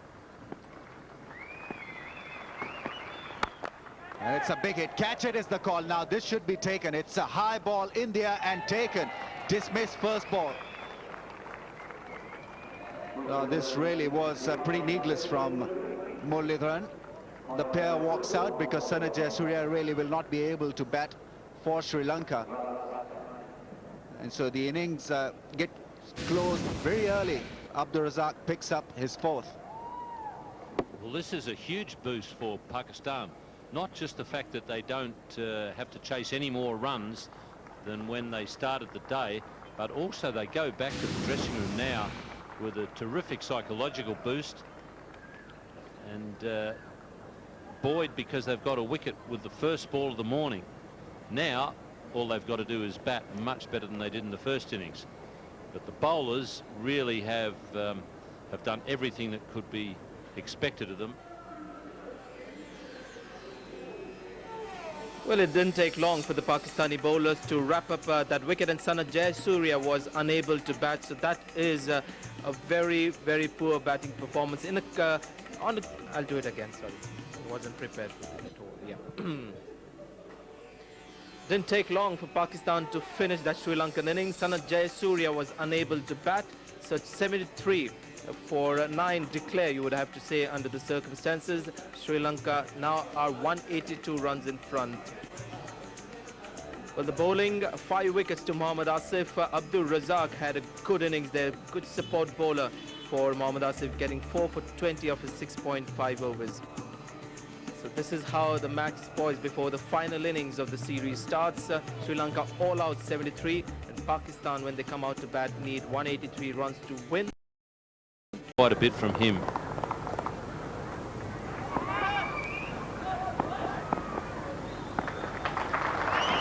Maruf is away. And straight away, well, a nasty delivery to start off the proceedings. I thought in the end Imran Farhat played it really well. Just talking to some of the players around the pool last night, they seem to feel that and probably the most important one was Muralitharan, because this is his home pitch. Murali feels that it has always helped the seamers here because of those the rough runners that are on the pitch. Murali said that he's seen Richard Hadley get 13 wickets here, moving the ball a lot off the seam, and he said it has always helped the seamers because of those slightly thicker runners than what you get on other grounds.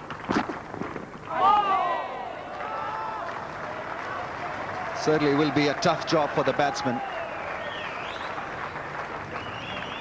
You're always thinking about that delivery that'll jump from that area, so it can easily put you off your focus. Movement and bounce for Maruf. I guess to simplify things in your mind as a batsman, you've got to look at this pitch as an okay pitch, not worry about that extra bit of bounce. He's away, Kamran Akmal. He'll pick up at least 2. Because if you start thinking about this pitch, then you may just freeze up in your mind.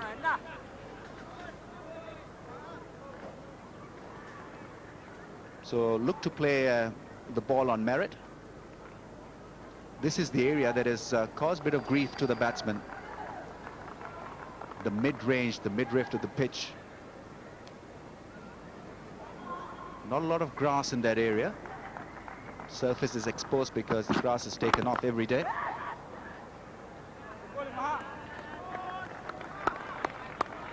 And this morning it did look very dusty, very flaky.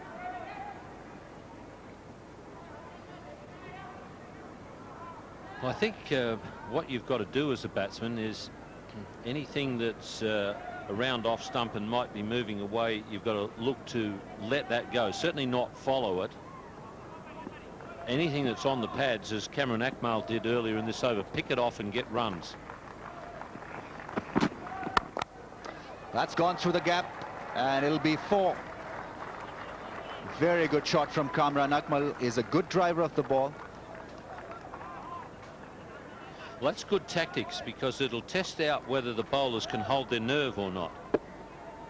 Bowlers will realise that a lot of deliveries are going to move around, and the advantage is with them. But if the batsman can pick off a few boundaries, then the deficit is quickly lowered, and the bowlers, you might just get them to panic a little.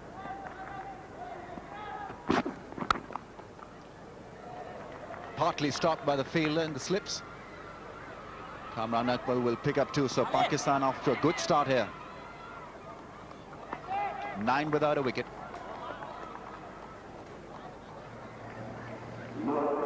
All wickets intact. Pakistan 9 without a wicket. But remember, Sri Lanka yesterday were 40 for 1, then collapsed 78 all out.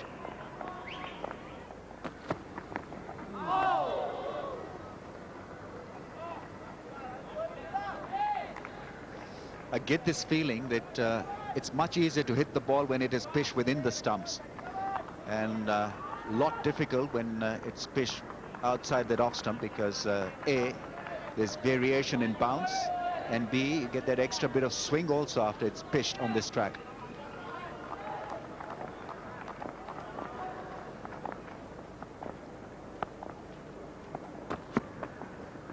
Good delivery. Imran Farhat clearly in 2 minds.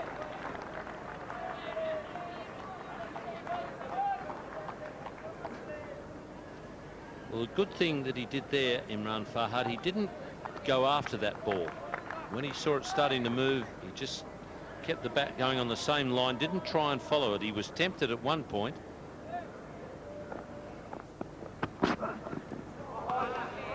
good thing about Kamran Akmal is that he can be conventional in style, he's got a good footwork, and can be unorthodox also when it comes to hitting. He's been more than useful for Pakistan in one-day cricket, where he's batted at the opening slot and come down the order really to hit those big shots. And he's been floated around in test matches also. This is one very good track record for a wicket-keeper batsman.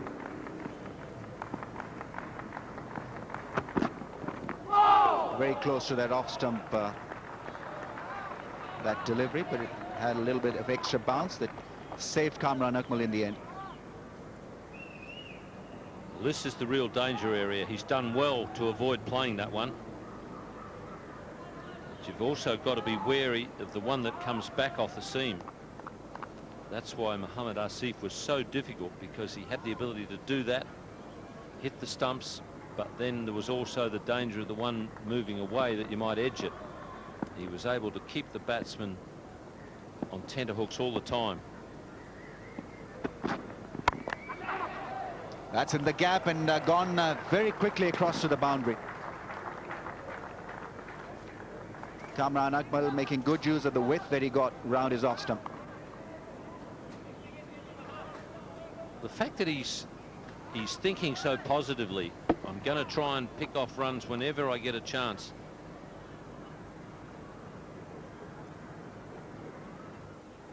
Muralitharan is limbering up. He'll have a lot of bowling to do, and he remains the trump card for them. Oh, in the slot and nicely driven for 4.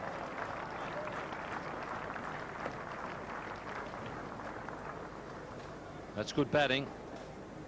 Presented with an opportunity by the bowler, and he's picked it off. Certainly one of the secrets to batting on a pitch like this, if you do get a loose ball, make the most of it, because you'll get a lot that are very difficult to play.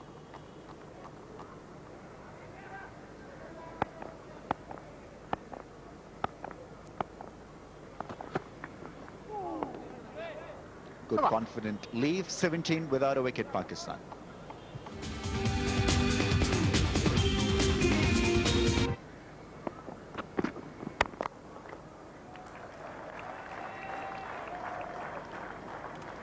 It's very strong square on the offside especially.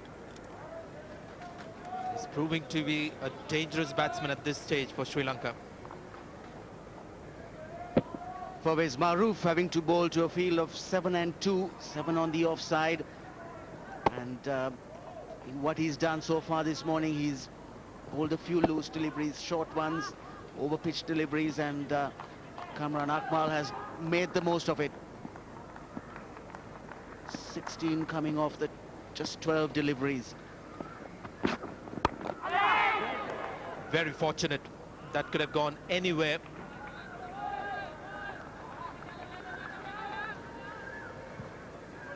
He practiced what he should have done. He's looking to play on the leg side again because there's 2 fielders on the leg.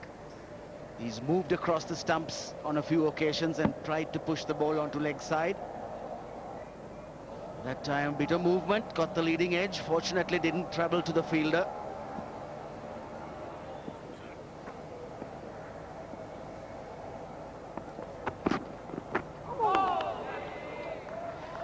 Outside the off stump, it's a bit of a lottery. Yes, that's what the difficulty is for the batsman. That area where there is maybe a few high spots, areas that also have grass. And the new ball really taking off there. This is Pakistan versus India, Karachi, when Pakistan batted first and Irfan Pathan got a hat-trick in the first over. Pakistan was 6 down for 39 and Kamran Akmal got 100 in maybe not as difficult a pitch, but certainly a pitch where the ball was seaming around. So Kamran Akmal is a dangerous batsman. He will look to attack in these conditions.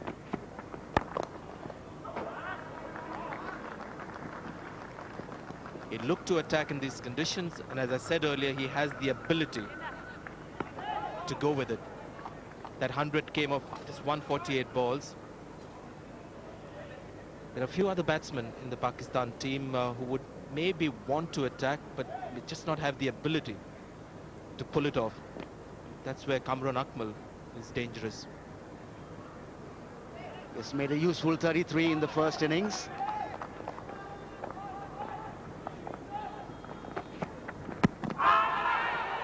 It was inside edge. And good running, good alert running.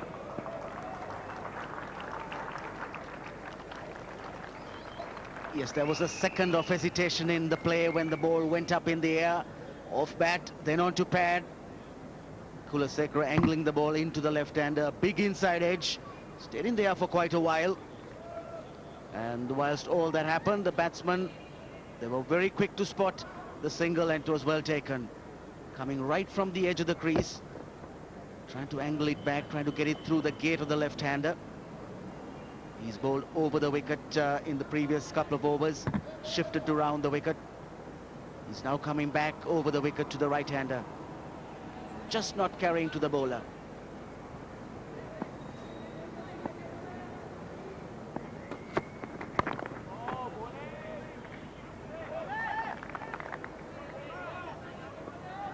It's a big test of Mahela Jayawardene's leadership. His captaincy. He's done most things right, and again you see with Kamran Akmal, he's not looking to attack too much. 2 slips a gully, 3 men in the covers. It's still a new ball in the 6th over. He's got a fairly defensive field. Gone through that slip cordon, and once again that gap between 2 slips and a gully. He's scoring in boundaries here, Kamran Akmal. Yes, he rode it with the pace and bounce. Short and outside the off stump. He had time to get behind and put it into the gap. Quite intentionally played.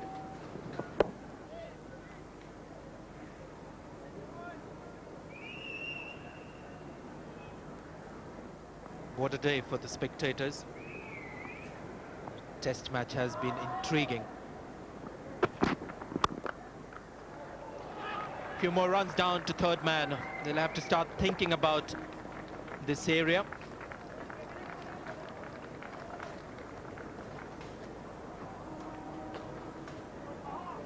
Again, just straying a little bit, but it was well played. Imran Farhat got on top of the ball, although he turned the bat just a little bit at the last moment. Was able to keep it all along the ground. It's so difficult to make certain decisions. Mahela Jayawardene ideally would like to have that gap plugged. 14 runs in that third man area.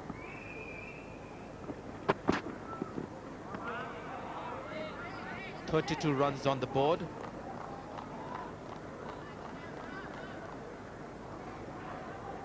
There it is, 14 runs in that third man area. The offside 81% runs. Now we take into account that it's a left-hand or right-hand batsman, and we get those compiled as offside for both batsmen. And that's the area where Pakistan have scored a lot, but Mahela would be aware of that. But his problem is which fielder do I put there to save the runs?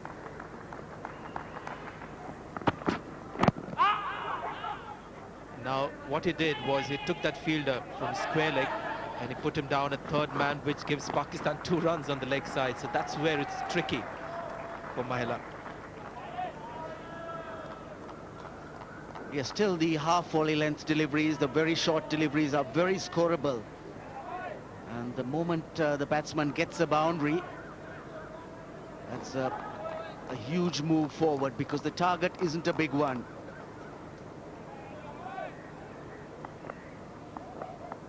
That's the area on the leg side. Huge gap there now at the moment.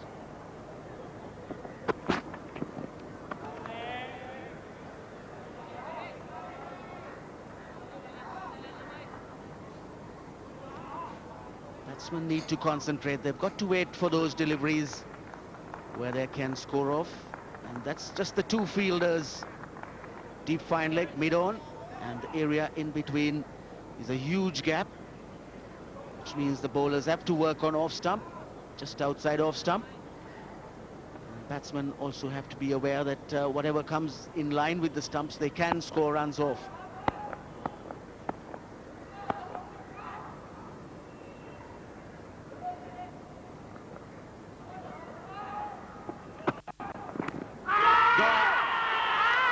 Well, certainly heard something. There's definite noise. Imran Farad is shaking his head to suggest to the umpire that you were quite right. There's a definite sound. There have been some real close calls in this game, and well, did it miss? There certainly was a noise, as Sanjay said, but possibly the bat just brushing the pad. Very good decision. Yes, it looked as if he missed it, and the bat may have just kissed the pad.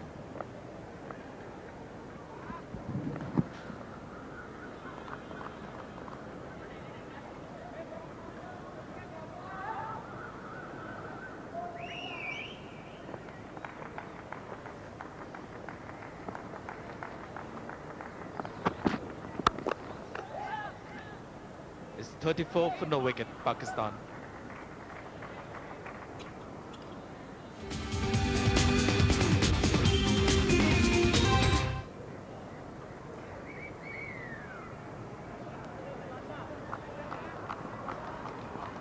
A good start for Pakistan, just what they wanted.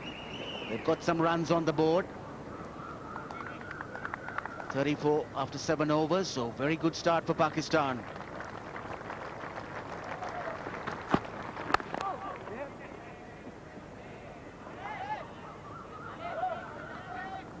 Steve Davis was put under big pressure, and that's something that will happen right through this innings.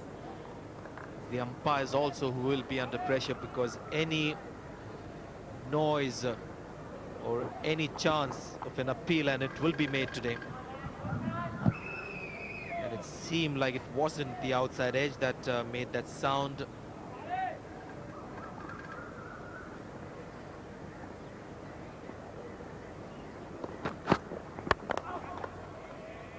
I think the umpire in this case is the best person to make judgment, as he is in most cases, because he would see how far the ball has passed from the bat.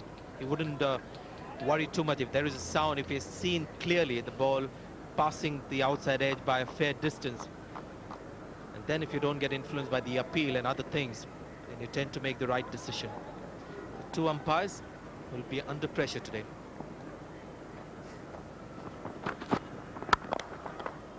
Great shot. This is Kamran Akmal's strength. He's good off the back foot, but if you pitch it up, he's a strong driver as well for a little man. Yes, he waited for 2 deliveries. And here it was just outside the off stump. So he made his move. He made his move to attack. Didn't get very close to the ball, but still he had full control of the stroke. Good balance when he made contact.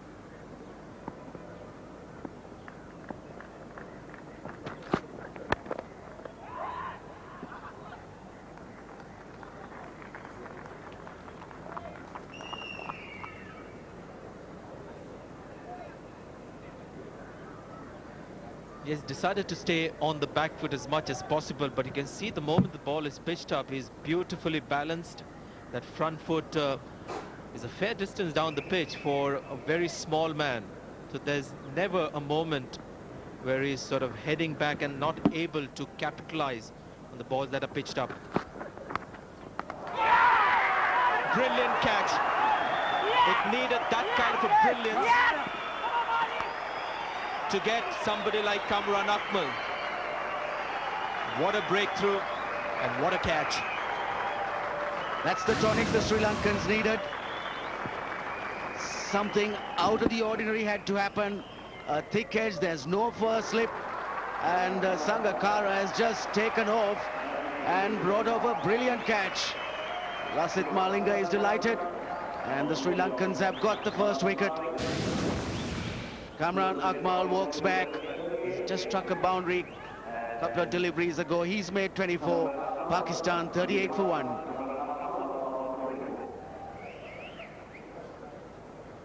Yunus Khan is the new man in. Such an important breakthrough for Sri Lanka. They were over the moon when they got that wicket.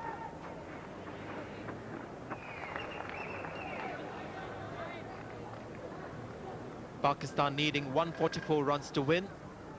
They've lost the wicket of Kamran Akmal in the last over. This has to be one of the best test matches that I've watched in the last 3 years that I've watched cricket here in this country.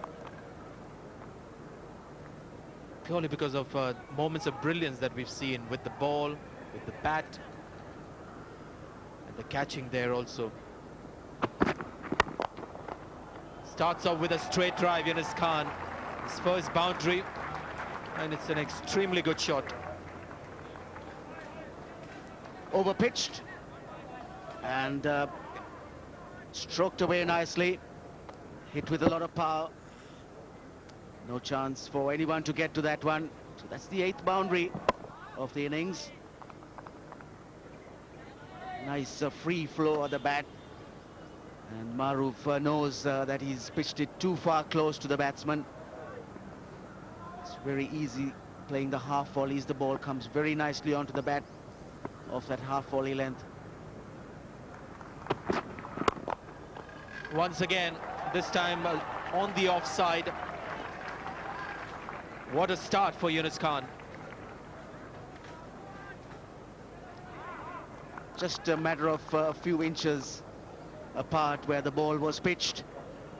But that high backlift and an easy flow of the bat once again helps Yunus Khan to hit another boundary. So one past the offside, past the off stump, one past the leg stump. 3 balls, he struck 2 boundaries.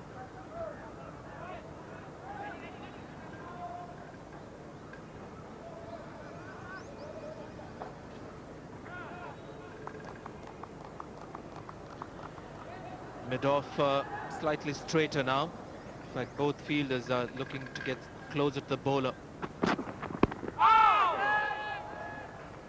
That tells you what the pitch is all about. You bowl full length, over pitch deliveries, they get driven for 4. Just shorten the length, this happens.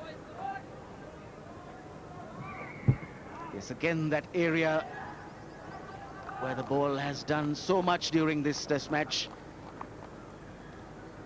Yunus Khan not committing himself fully, not really coming on the front foot, just watching and waiting. That ball jagged back a lot.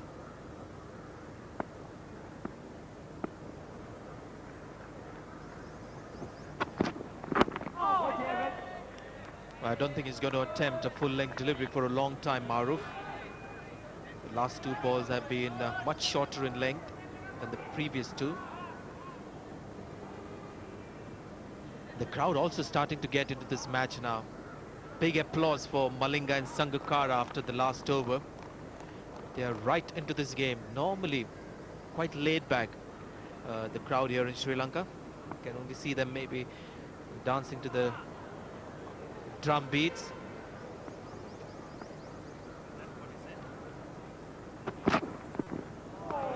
Good leave. And the crowd is as much in the game as the players.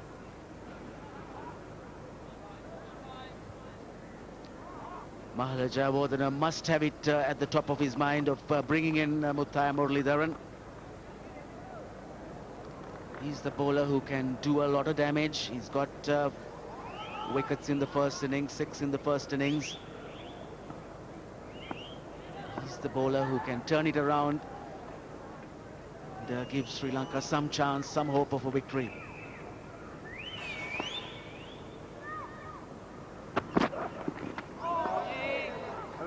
End of the over, Pakistan 47 for 1. What a test match this has been. 279, 170, 73 team totals there in the 3 innings that have been completed. Sri Lanka were all out first thing in the morning today. Sanath Jayasuriya couldn't come out to bat. No ball called. Like the bowlers, batsmen need to have a specific plan. especially on a pitch like this where there's a lot of variation in bounce and spin and pace. And you can clearly see Yunus Khan has got a plan. Plan in place is really to put away the loose balls that he feels that he can hit. Once again, overstretching himself, Maruf. Every run is important for Sri Lanka.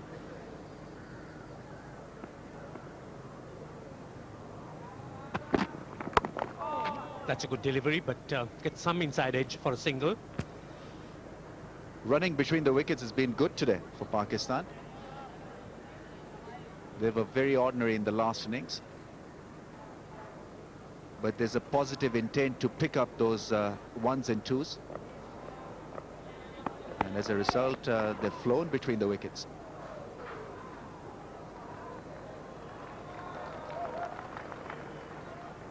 They need 132 runs to win now. They've covered a fair amount of ground. The boundaries early on has really forced Jayawardene to protect some of the boundaries, so another extra run. So this is something that Maruf will have to be careful about, as it could not only affect his rhythm, give away free runs to the Pakistanis, which the Sri Lankans could ill afford at this stage. Another no ball. And straight away, you felt that the fielders' shoulders drooped, because it can clearly extinguish the spark in a team when you're sort of overstepping in crunch time of the game. That's gone. Oh, it's missed. That's an easy catch that has gone down. A good delivery from Maruf, coming back strongly after those no balls. And Imran Farhad slashing at that. Life for Imran Farhad, went hard at it, and it bounced in front of him. I think he's a little too deep in that position.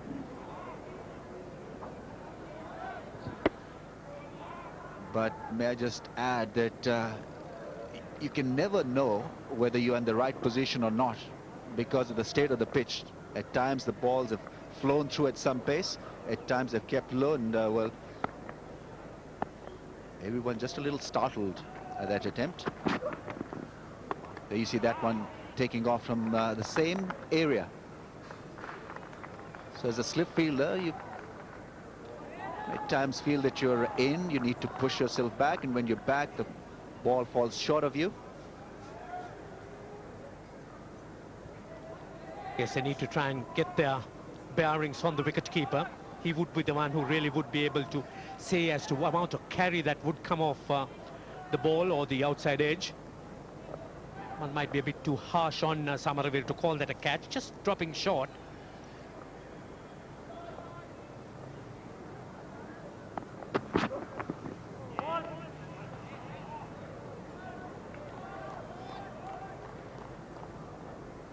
The idea should be really to look for a waist-high catch, because you can feel comfortable taking the catch around your waistline.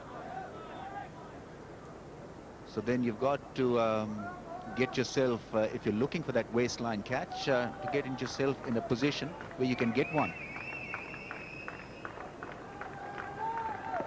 You could see the staggered slip fielding position, the second slip standing way in front, more like an exaggerated gully.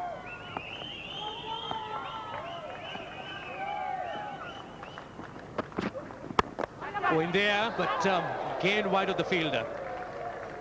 So the Pakistanis riding their luck to some extent. Not only do you need skill to survive on this track, but also a fair amount of luck. Hit on the rise through the offside and almost carrying through the fielder.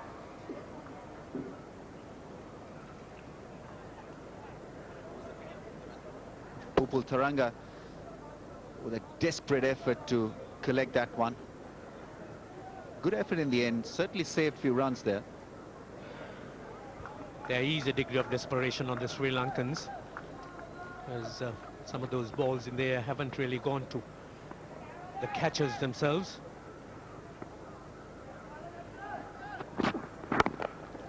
Nicely behind that, Yunus Khan.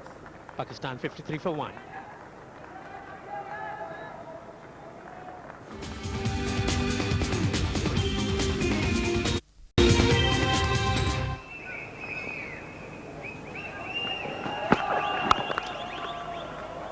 Beautifully fielded again. So the Sri Lankans lifting themselves. They realise the urgency.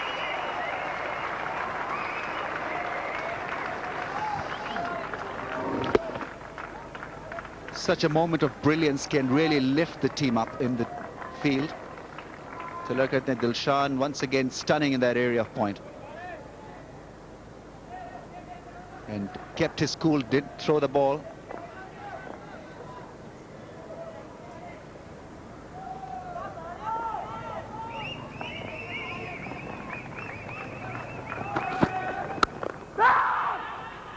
With just 130 runs to defend now, you just can't allow any moments of relaxation.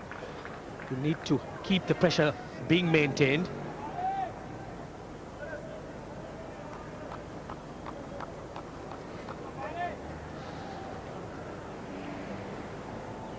You can feel the intensity in the air.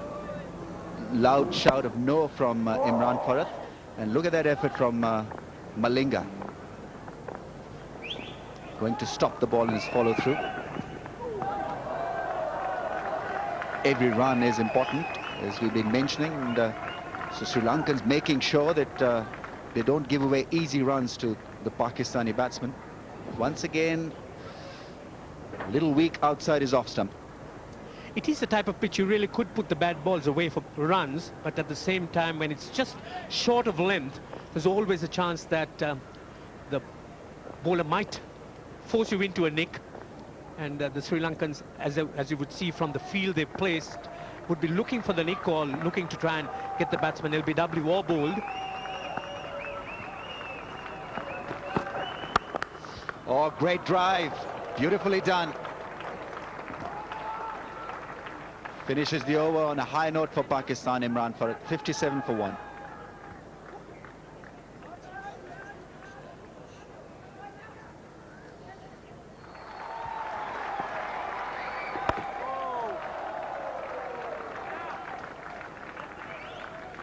It's a nicely set field for Imran Farhat. Mahela not over-attacking. There's a slip in place and a short leg, so two men close to the bat, and that short covers for Imran Farhat is a useful fielder. Straight to one, not entirely read by the batsman because he likes to drive at times uppishly through that area. So straight away, as Muralitharan is introduced, there's a change in approach of the Pakistanis too. You could see there's more caution. The approach is sedate.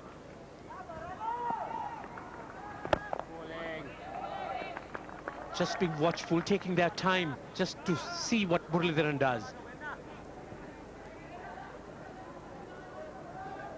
I think in the first innings, Pakistan did not allow him to work hard to pick up his wickets.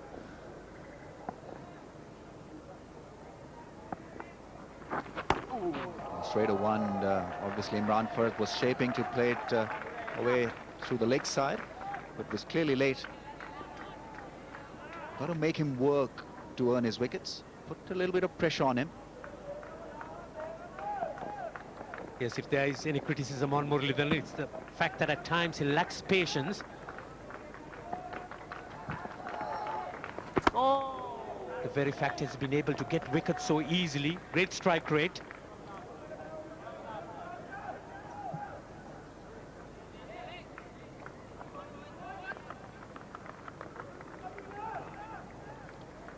See, most teams opt to combat him by just not giving wickets away to him. So starts off with a maiden, 57 for 1.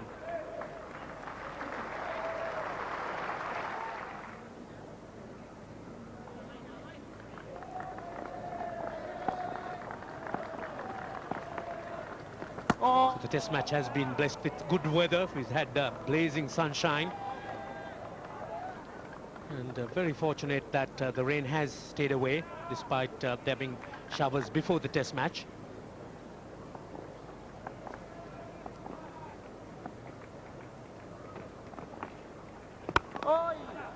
Drives and this time finds the gap. We'll get 2 for it.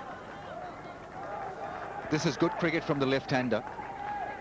He defended Murli stoutly in his first over, and there saw a little bit of opening through the offside, and got a couple of runs. You've got to be constantly looking for runs. Very good shot. Good balance, leaning forward into that drive, and importantly, finding the gap. Yes, as soon as you allow someone like Muralitharan to dominate and dictate terms to you, certainly would be living in peril, as that's exactly what he would want.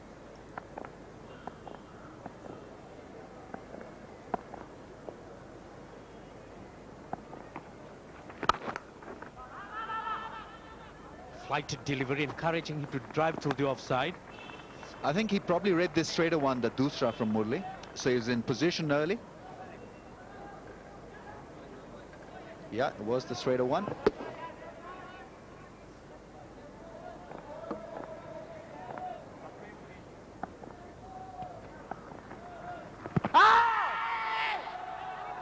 That was ambitious.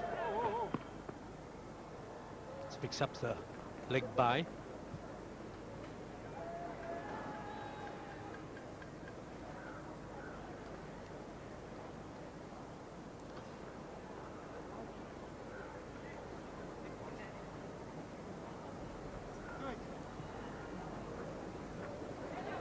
So they're picking up the singles of Muralitharan, and that's something a spinner would hate.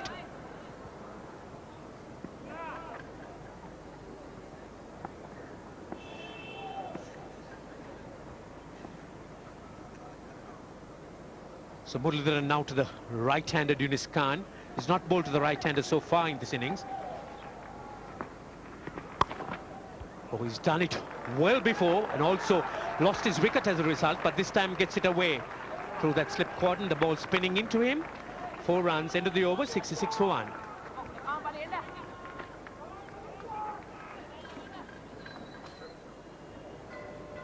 So Pakistan need 117 runs to win. Slowly but surely they seem to be edging towards that winning target.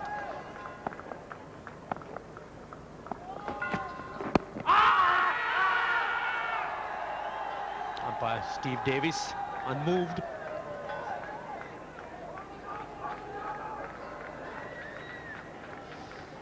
Umpire Steve Davis just explaining his decision to the bowler.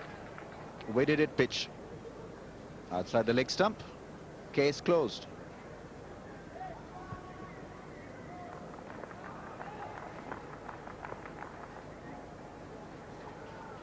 Pitching outside the leg stump.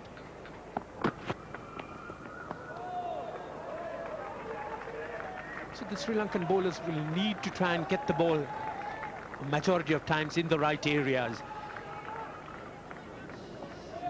He's a compulsive driver, Imran Farad, and if he's got to be consistent at this level, I think he's got to learn to defend around that area also.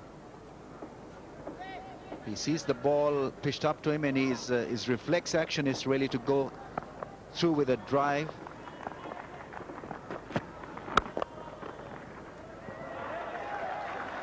He doesn't really cover the stumps also. He's not a back and across player, and when he's driving, he's also sort of exposing his off stump, so not entirely behind the line of the ball when he's driving. I wouldn't give 10 to him. His driving has been below par. That's what the Sri Lankans would look to try and exploit. It's a little too much pitched up. Yes, he's a lot calmer there when the ball is pitched a little short to him. Looks a confident player when he's playing off his back foot, but obviously when he looks to be aggressive off his front foot, he loses the plot, loses the script.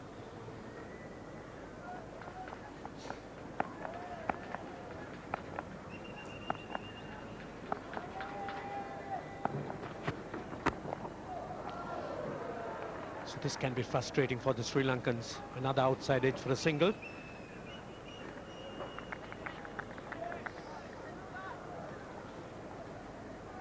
So far, Pakistan would feel that they've had the better of the Sri Lankans.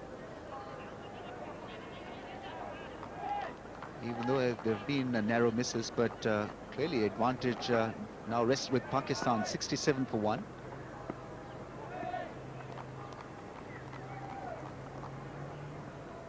116 runs to win. Really will be a famous win if they get there. Oh, that's a very well run indeed. Just short of the fielder. There might be a second if they were a bit alert. They're taking a single to Dilshan. End of the over, 68 for 1.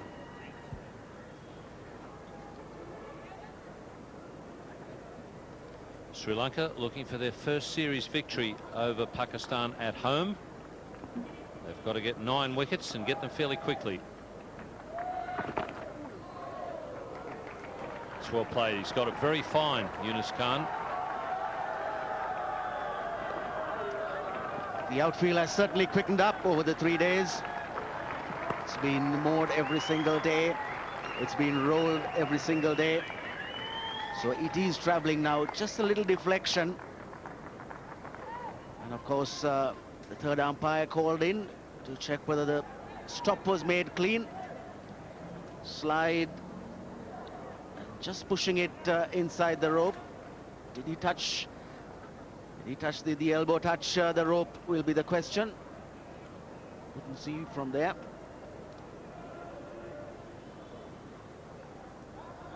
It's going to be a tough one for Asoka De Silva.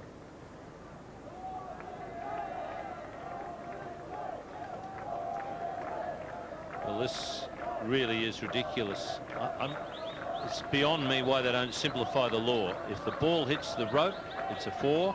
If it doesn't, it's what you run. Why we've got to worry about replaying boundary balls to see where the feet and the legs are is beyond me. I don't understand why administrators want to complicate a game that can be quite simple.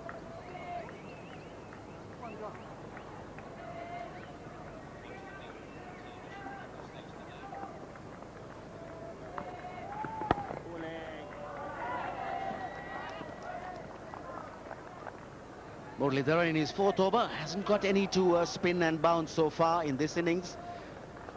Both players playing him fairly comfortably. So possibly the spin and bounce has reduced. He let that one really rip. Bowled it quickly. He's obviously working it out which deliveries are going to give him the spin and bounce. But so far it's been fairly slow and the bounce predictable.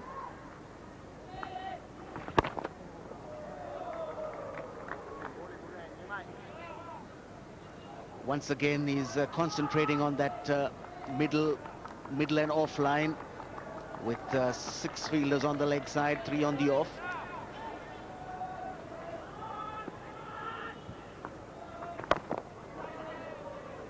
That's well run.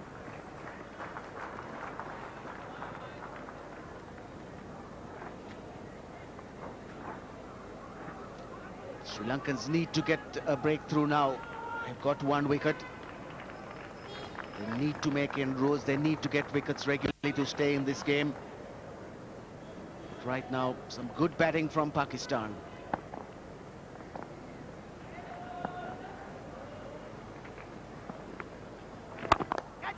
Mid-on, just short. He's had a bit of good fortune, Imran Farhat. He's riding his luck. It's 77 for 1.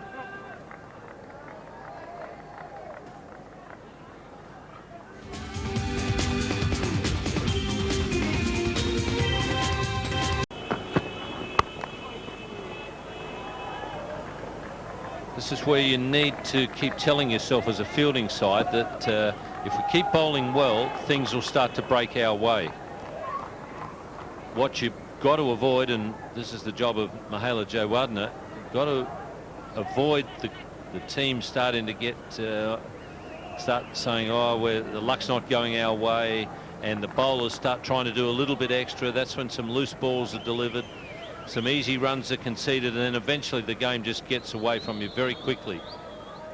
But if Sri Lanka keep bowling good deliveries, eventually something will break their way. And often in these circumstances, once you get one break, another one happens and another one happens, and then suddenly the panic is more likely to come from the batting side than the fielding side. It's a very, very fine balance to keep, but you somehow or other the captain's got to make sure that his players don't start to get a bit edgy. We've seen with Imran Farhat that he's been quiet for a while and then he goes for a loose shot. Big shout. But umpire Davis once again unmoved.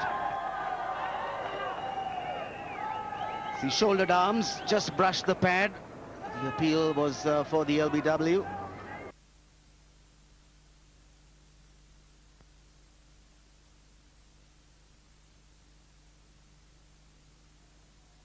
The reason for the shout. Steve Davis now saying the ball is going to shift to round the wicket. So that would have missed the off stump.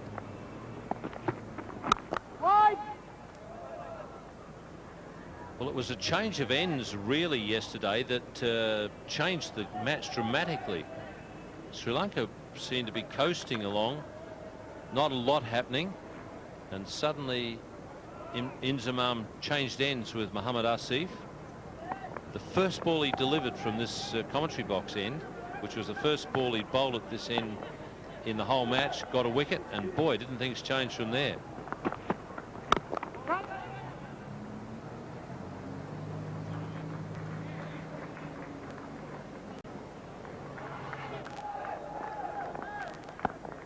$79 for 1, Pakistan.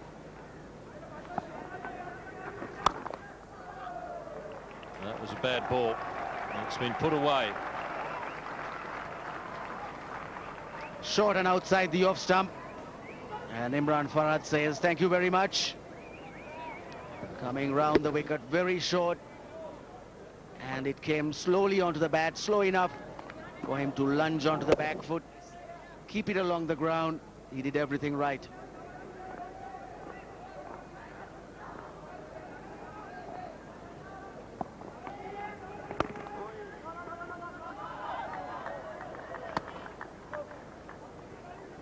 Pakistan now just 100 runs away from winning this test match. They've scored their runs quickly in this session.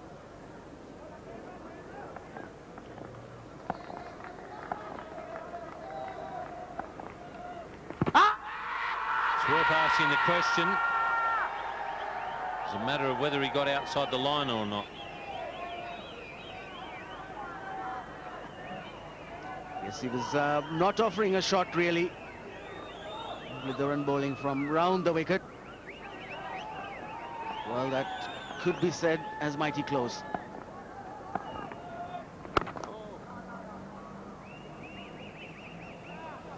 Didn't look as though it struck him outside the line.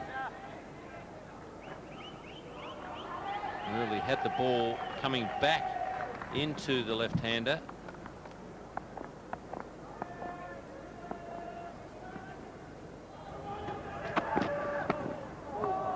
No ball to call.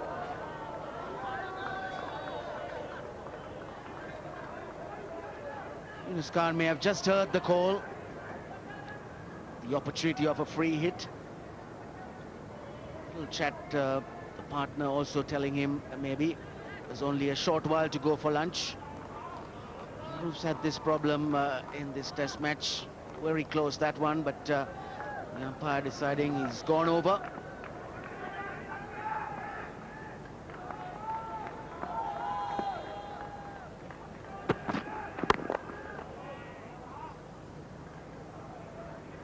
Finding a much better length in this over.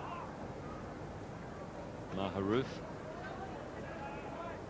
getting the batsman where they've got to play forward, but it's very difficult to drive.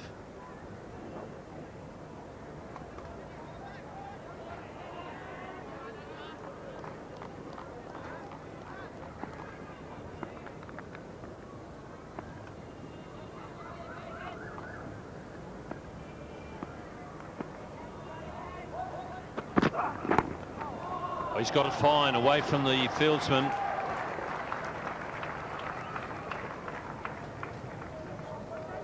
That brings up the 50 partnership. And 50 coming off in just 93 deliveries. So they've been looking to attack whenever possible. just straying down the leg side, but very finely deflected. Was in full control of that leg glance.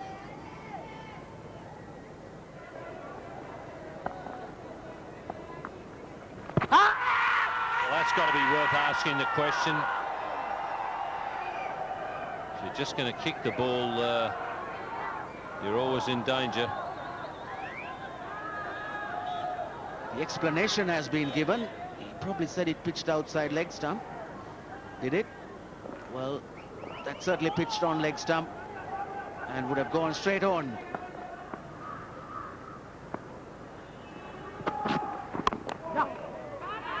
Chance here.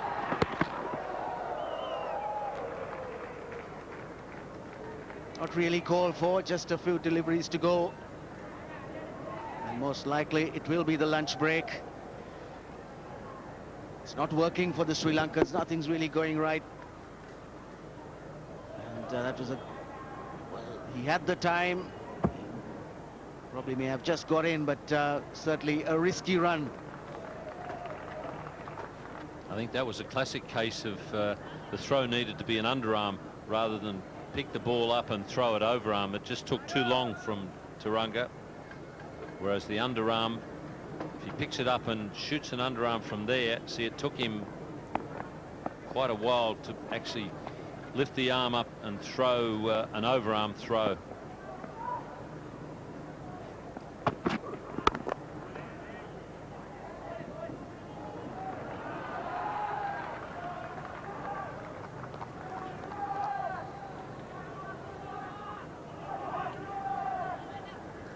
Exactly what the Pakistanis wanted from this session. They've got 89 runs, just lost the 1 wicket. They've had some luck, but certainly they've played well too.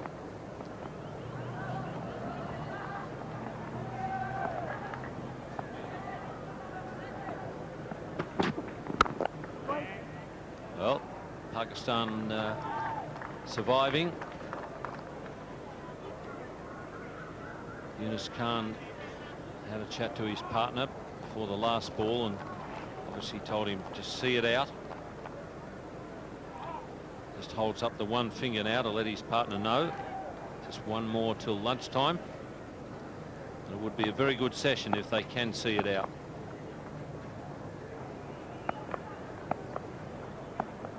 Just standing outside his crease, Imran Farhat.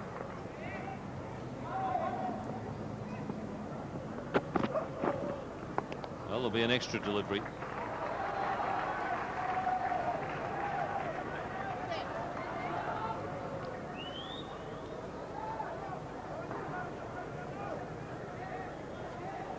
So we did see that Imran Farhat standing just outside his crease.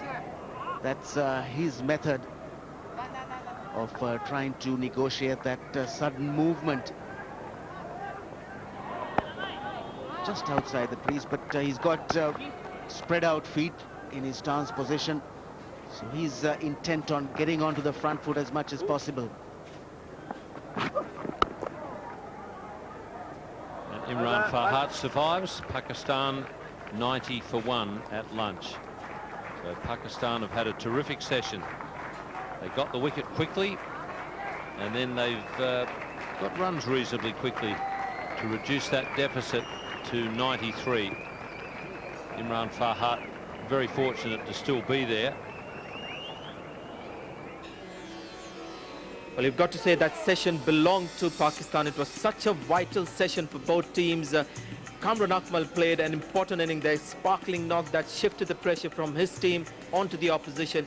Imran Farhat, you could say a bit of a chancy innings there, but the Yunus Khan innings must have given a lot of confidence to the batsmen to follow in the dressing room. So that 1 wicket going to Lasith Malinga. Muralitharan has bowled 6, no wicket to show for it. Maybe after lunch he'll be looking to really rip it because time and runs are short for Sri Lanka.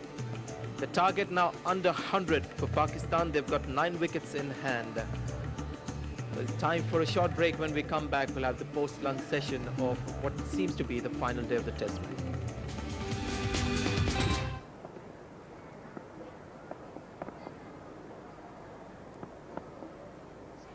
So it's Lasith Malinga. He's having a fling with his quickest bowler to start with after lunch.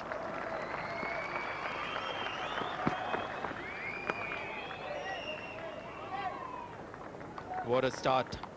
Quick delivery, well-directed bouncer, or a short pitch delivery.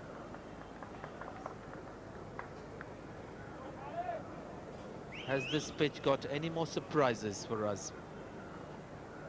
It was a surprise this morning to see just 2 wickets fall, one of which was a Murli who really hit out to be go at mid-on. But after that, just the one Pakistani wicket.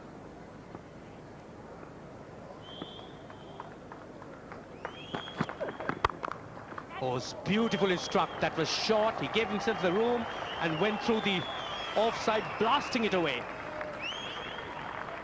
Well, put that down to another moment of brilliance. We've seen such brilliance in this test match in patches, bowling, fielding, and put that down as one of the batting brilliances. What a shot. It was one drive Imran Farad played in the first session through the covers, and then this shot, two of the best shots played today.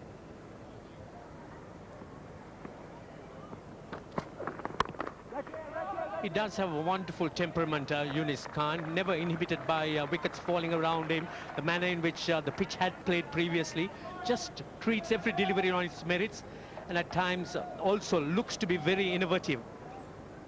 He's very composed in difficult situations. That, I think, is a trait that brings the best in him.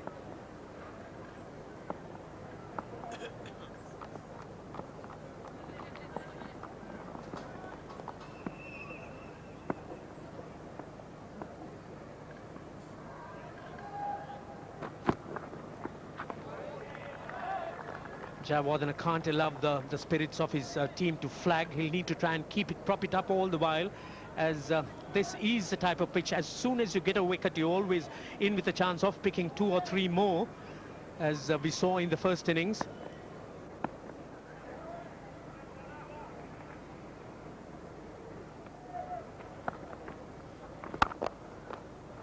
Drives, and that's a great shot. There was plenty of cover on the offside, but he gets through that. Penetrates the man down at mid-off, standing wide. Well, it's reached a stage now where every boundary hit will start hurting Sri Lanka very badly. This is a great shot. Wasn't really under the bat, over pitch delivery. He had to stretch forward, get to the pitch. Excellent shot.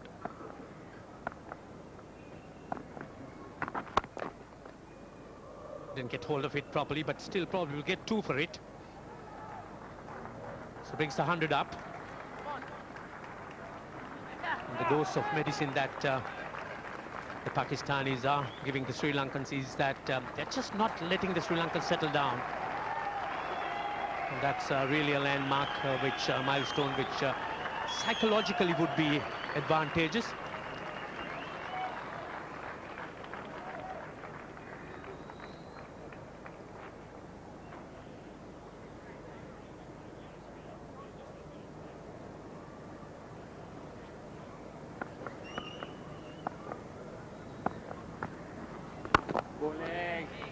Good delivery, pitched right up.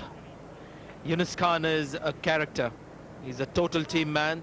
Team reaching a score of 100. Goes all the way down to his partner and acknowledges that landmark. You don't see that often. As if to say, well done, mate. Let's keep going. 100 for 1. Lasith Malinga will continue from the Hantana end. That's away for 4. Some more good fortune there for the left-hander Imran Farad. He can certainly afford to smile. So Yunus Khan, a very important man for Pakistan in trying to gain victory. On the opposition side, Murali, Sri Lanka depended on him getting wickets. Now here's Murali. He's left that offside field open again. He tosses it up outside the off stump. This time, one slight difference. Yunus Khan, instead of trying to square cut, he goes for the late cut. If you've got a first slip, if you're at first slip and you see that blade open like that for the late cut, you're thinking I've got a chance of a catch. But there's no first slip, and he guides it away for 4. So that's why I say difference between batsmen and bowlers. Bowlers, they never forget a thing. Batsmen eradicate anything bad that happens. And at the moment, the left-hander is taking Pakistan very quickly towards victory. Pakistan seem to have the wood on Sri Lanka in this country. They've never lost a series to them, and they haven't lost a test match since 1986. But the battle will continue, and you can bet your bottom dollar that Murali will be still trying to tempt Yunus Khan into playing that cut shot. And the reason why, as I said before, bowlers like elephants, they never forget. Batsmen, something bad happens to them, they just delete it. Imran Farhat is starting to find his touch. That's another incredible shot. It's just a strong push through the offside. 3 consecutive fours. And when it does get the middle of the bat, there is a different power element to his shots. Oh, he seems to be making short work of Lasith Malinga. 3 boundaries, and all in different style and fashion.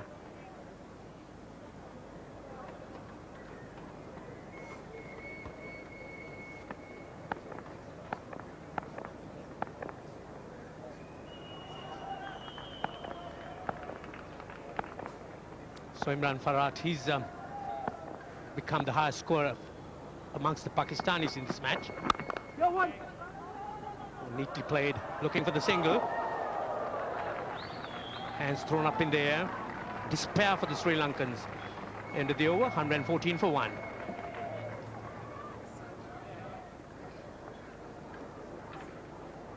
Pakistan needs 69 runs to win now, and it's just here that the Sri Lankans can't lose heart if their shoulders droop.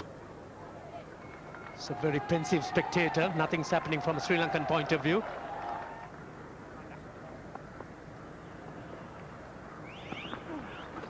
Oh.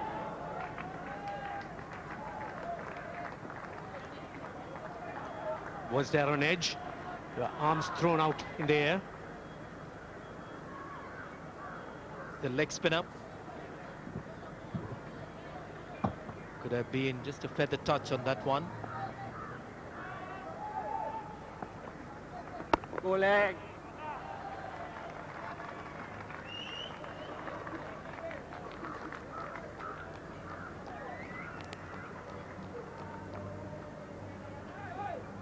Wearing the All Blacks cap. The only problem is it's blue.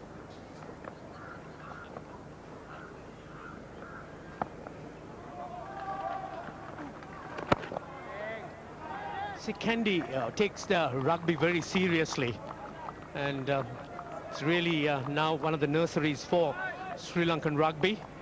So the All Blacks cap is understandable.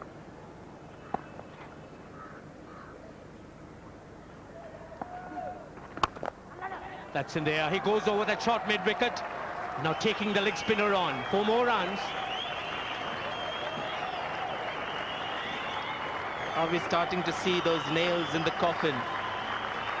Imran Farhat has got to his 50. His 7th test match 50. He's got 100 before in test match cricket, but he'll remember this 50. Might be the innings that might get Pakistan to win a test match and a series with it.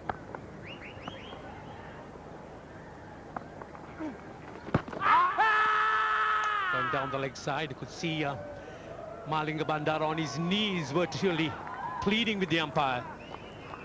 Well, you can see he's a young bowler. This ball has pitched about 2 feet outside the leg stump, or maybe not so much, about a foot.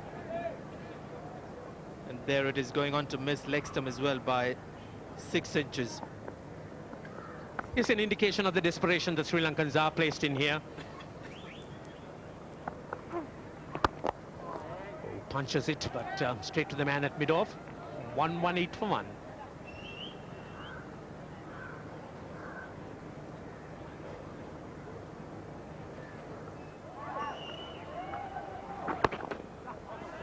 Quite right, it's looked much easier to bat on. And you can see the panic now setting in. Not panic, but Mahela is now starting to think out of his hat.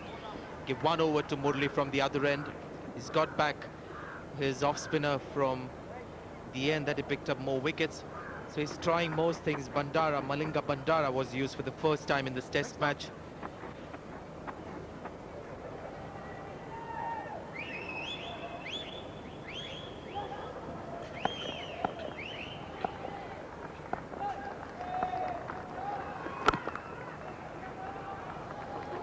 Well, that goes through the man down there, but they'll settle for a single.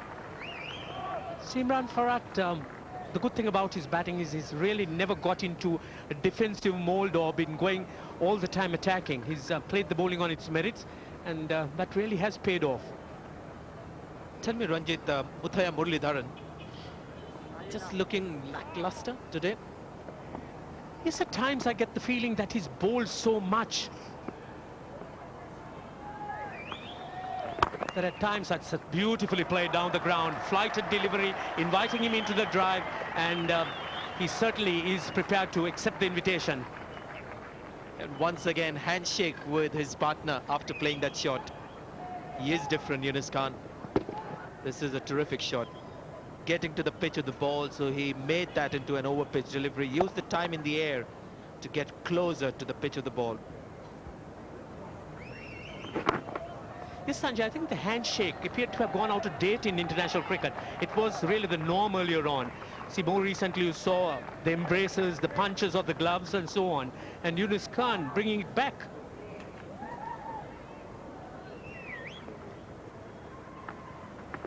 Oh, the Dusra. And very soon Pakistan would be in handshaking distance of this win. 125 for 1.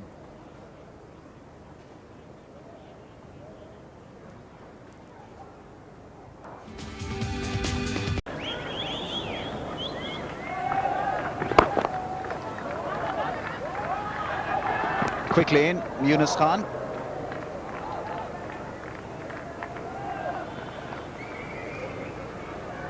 Well, I think Murali will point at the stumps again. Tell the fielder it's the stumps you're trying to hit, not me.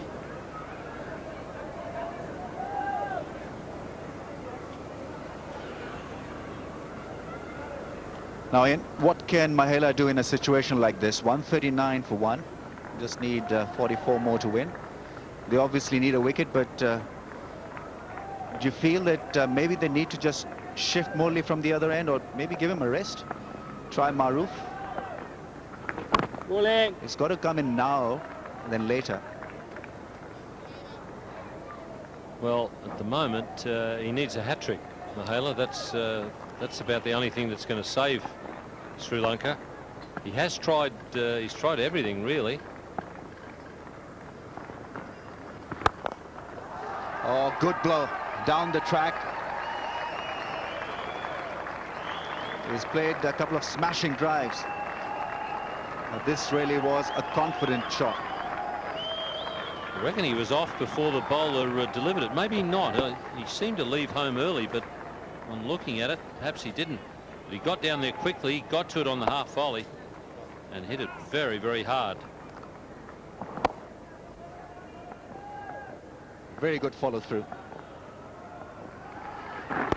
Straight a one, read well, he'll pick up a run.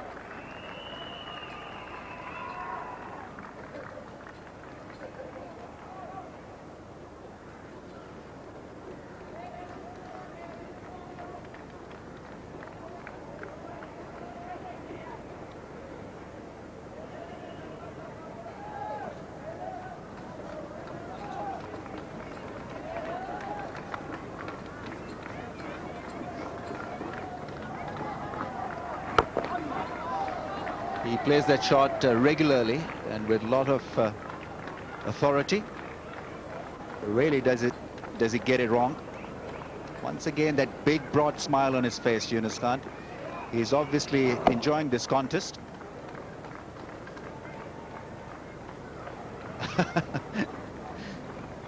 He thought batsman was lucky.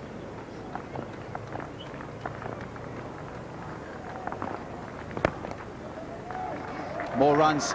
Yunus Khan is running hard, but it's Imran Farhat who's got to get to the keeper's end. Good stop. but 3 runs conceded. 148 for 1.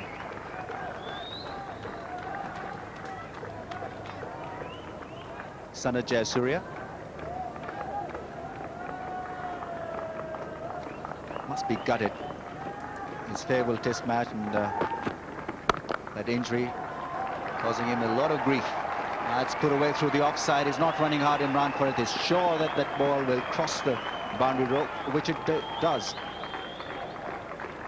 Well, there have been a flurry of boundaries since lunch. I thought that the game was probably going to finish in the final session, but Pakistan have come out firing. I don't know what they had at lunch, but the food has definitely agreed with them. This combination looking to finish the game off very quickly. 62 runs in less than 10 overs. Edge and taken brilliantly by Mahela. Is this the breakthrough that will give Sri Lanka a hope to dent Pakistan? But Imran Farhat certainly has dented Sri Lanka with his stroke play. Was so unlike the rest of his innings. It was just a tentative hang the bat out there shot. Well taken by Mahela Jayawardene. Just trying to give his side one more chance to win this game. He's taken a good catch. Pakistan 152 for 2.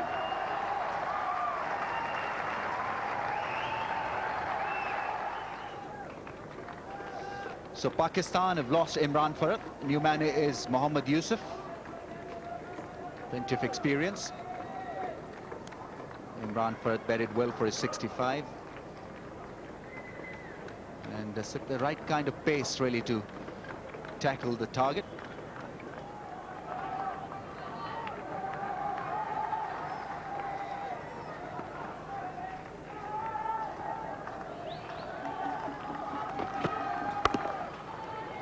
And he's away straight away.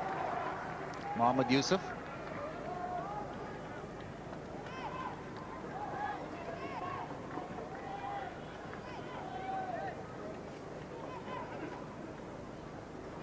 Sana Jayasuriya in his last test match.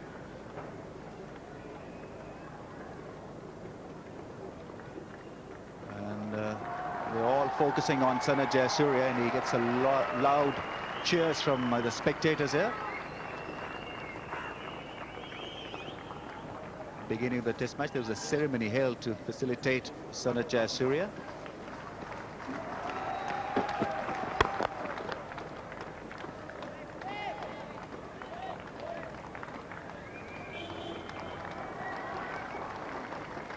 Handshakes from the Pakistani team, and saw Bob Woolmer shaking his hand.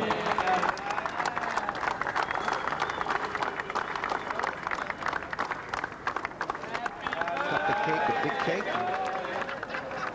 He was smiling then, not smiling now, unfortunately.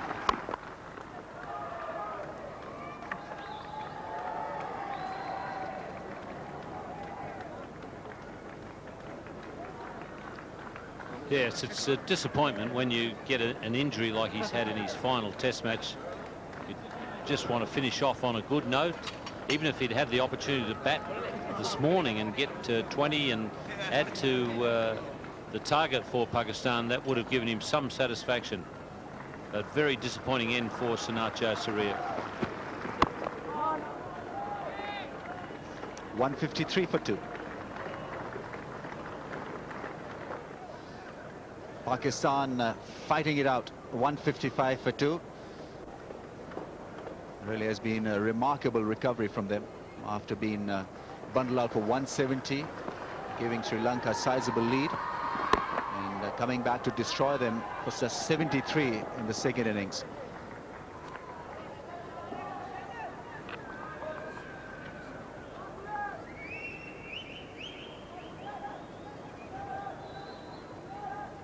He's got a new partner with him now, Yunus Khan, just having a quiet word with Mohammad Asif, just trying to probably reassuring Asif that it is easily manageable. Just relax, and an early call will be quite helpful.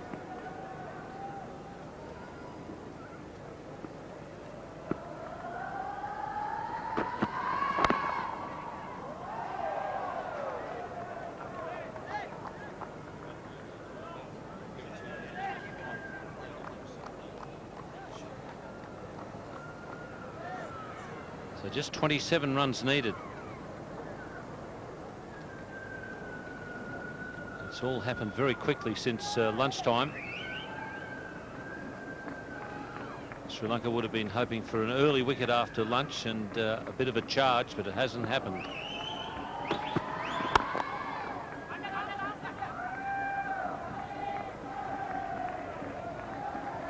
Pakistan certainly had a different game plan for the second innings.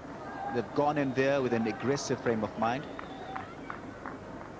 And when you're tackling the issue aggressively, it simplifies a lot of things in your mind. You're only looking for success and only looking to topple the opposition. So all the negativities that creep up from time to time are taken out of the system. Wider of the crease, and that's a delightful drive. Really is a gorgeous shot. It's been a very, very good innings from Yunus Khan. Full of thought and plenty of good shots. That was one of the better ones, a magnificent square drive. He knew where it was headed straight away. Didn't even bother to get up out of the crouch for a while. Just wandered down to have a chat to his mate.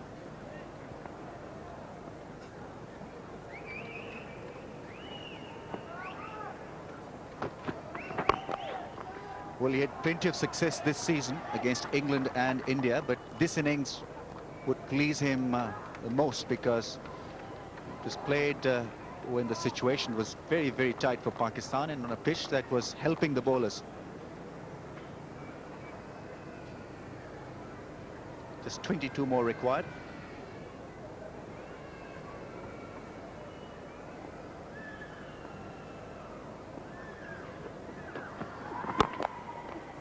Nicely behind that one. 161 for 2.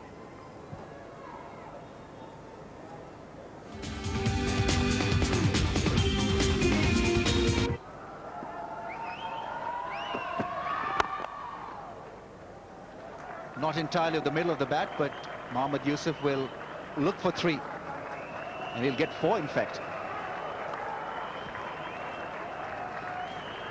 The outfield really has quickened up with all the sun after the rain. We had about 3 days rain leading into the match, and then no rain since then. And boy, that outfield is quickened up. He just leant into that shot.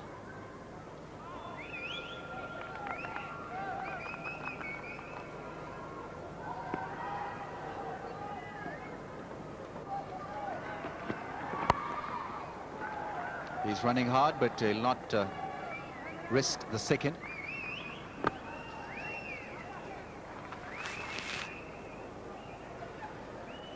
Sri Lankan medium pacers not very successful in hitting those areas where the ball jumped, especially when Mohammad Asif and Abdul Razak were bowling.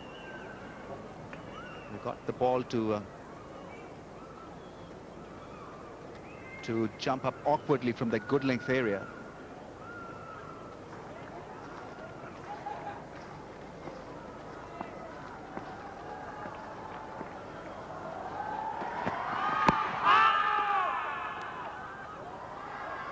Making sure that he played it outside the stumps.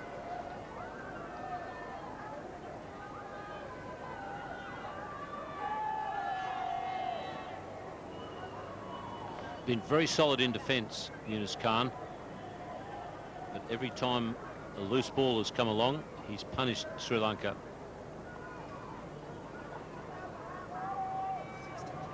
Ten boundaries in his 62.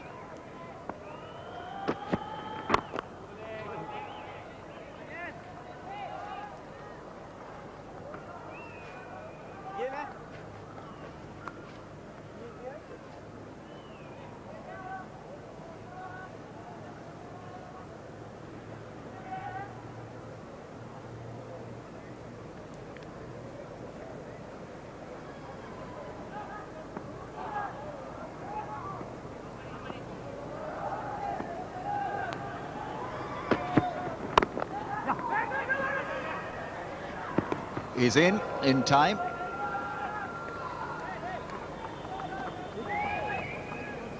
Not the fieldsman to take any risks with Tilakaratne Dilshan. Pakistan are doing it so easily. They don't want to have any last-minute hiccups and just give Sri Lanka the feeling that they might be able to win this game. It'll be a good feeling for Yunus Khan if he can finish this game off for his team. Just 16 more required. 167 for 2. Pakistan 167 for 2. I've been joined by Ranil Abhinaikar. 16 more runs required for victory.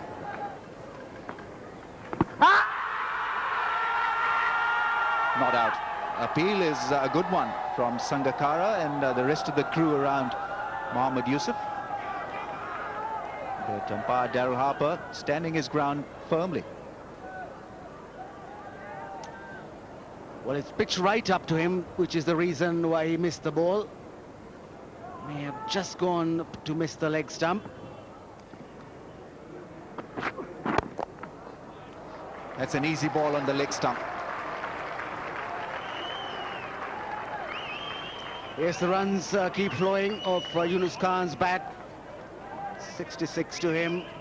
And Pakistan just 12 runs away from victory. Very nicely played. He eased into it. Didn't go too hard. Just waited for the ball to come to him. Kept his balance on the front foot. And he hit it to wide of that fielder at short square leg. 93 balls, 11 boundaries. It's been a top innings from Yunus Khan. Another good drive through mid-on and mid-wicket area. This really has been one classy innings from Yunus Khan.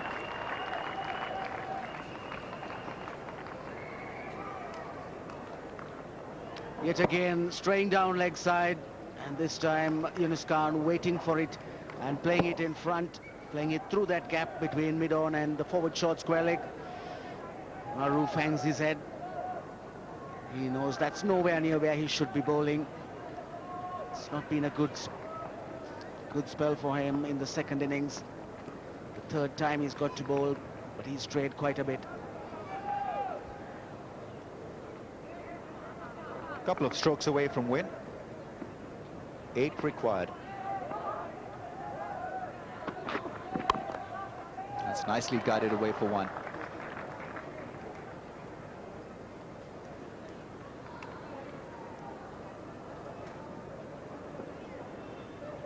Dramatic turn to this game from last afternoon. Sri Lanka, who led by 109 runs in the first innings, completely outplayed the second time. Batsmen couldn't make runs, bowlers failing to make an impression in this innings.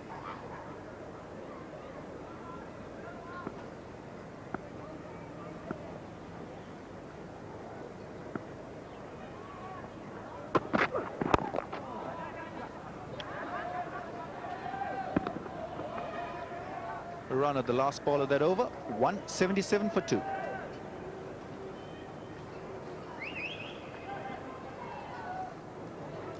Pakistan learning from their first innings mistakes. 177 for 2.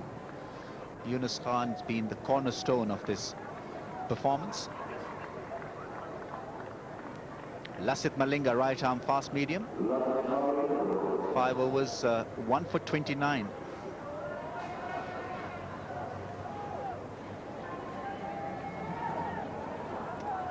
Jawardena throwing everything in. Virtually no hope, but he's brought back Malinga.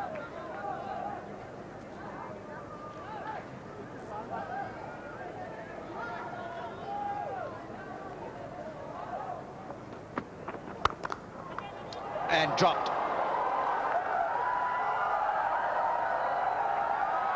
Now, normally the Sri Lankan fielding has been of very good quality. Is still disappointed, Mahela. Just 5 more to win. We couldn't blame the captain for some of the performances of the players. TM Dilshan would have usually gobbled that up, but on this occasion he tumbled, and with the tumble the ball went out of his hand. So Lasith Malinga brought in for another spell. Nearly picked up a wicket. That's what Mahela Jayawardene wanted him to do, but it slipped away. It's a cruel game, Ranil, because you can't fault Mahela's captaincy. But even then, he'll be on the losing side.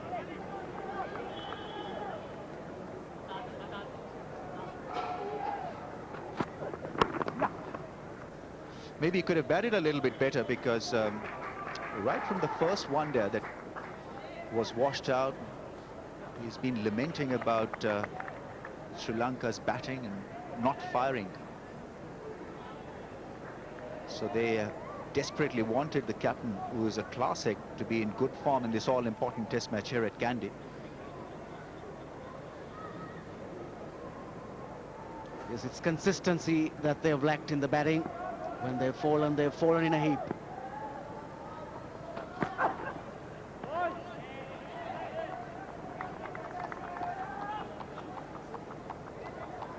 There's nothing to lose. Lasith Malinga is giving it his everything. He's bowling as quickly as he can.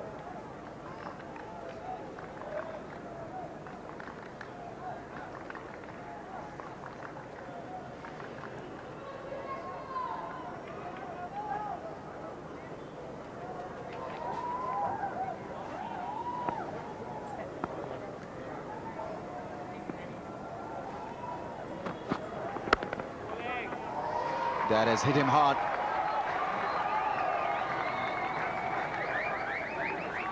He was a little too low on that shot, but he'll survive. That really jarred the fingers. He bounced a little bit more than what he expected. He wanted it at the top of the bat, but in the end, getting his gloves, which were wrapped around the handle, is with a high back lift.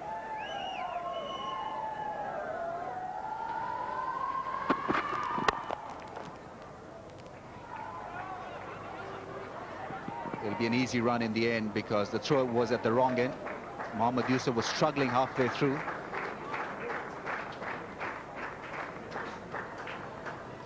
Yes, Yunus Khan has picked up all those runs. He's been very alert. Earlier with Imran Farhat, and now again he's continuing to run them quickly. Rule of running that first one hard, he's always maintained that. And that's helped the Pakistanis rotate the strike immensely.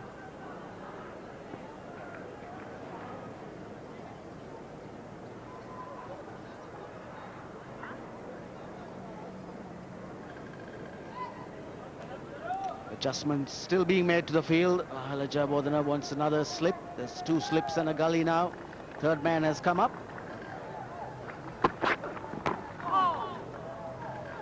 Like a good captain, is not allowed the intensity to drop.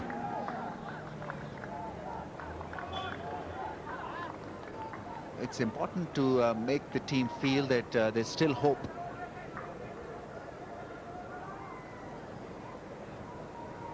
And I think Sri Lankans will be a better team if they play their cricket in such an intense environment.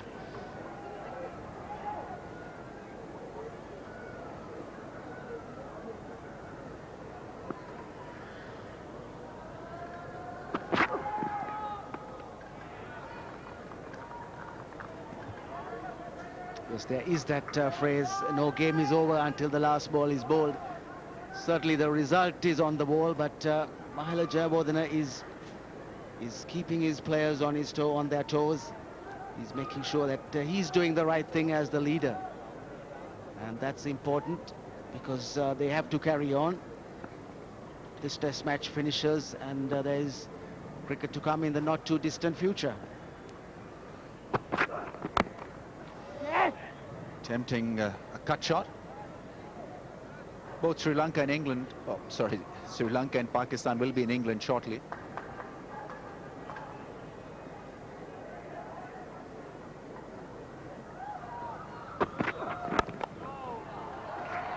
Two is the call from Mohammad Yusuf, and only be 1. Malinga has got a good throw. 181 for 2.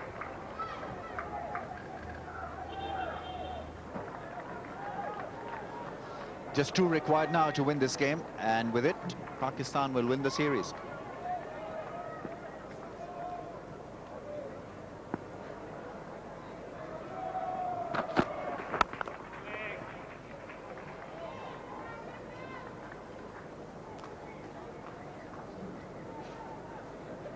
He's not too concerned to finish it off quickly. Doing a little bit of stretching. Didn't play in the first test match because of a hamstring injury. So he's perhaps a little bit out of touch. Didn't get many runs in the first innings.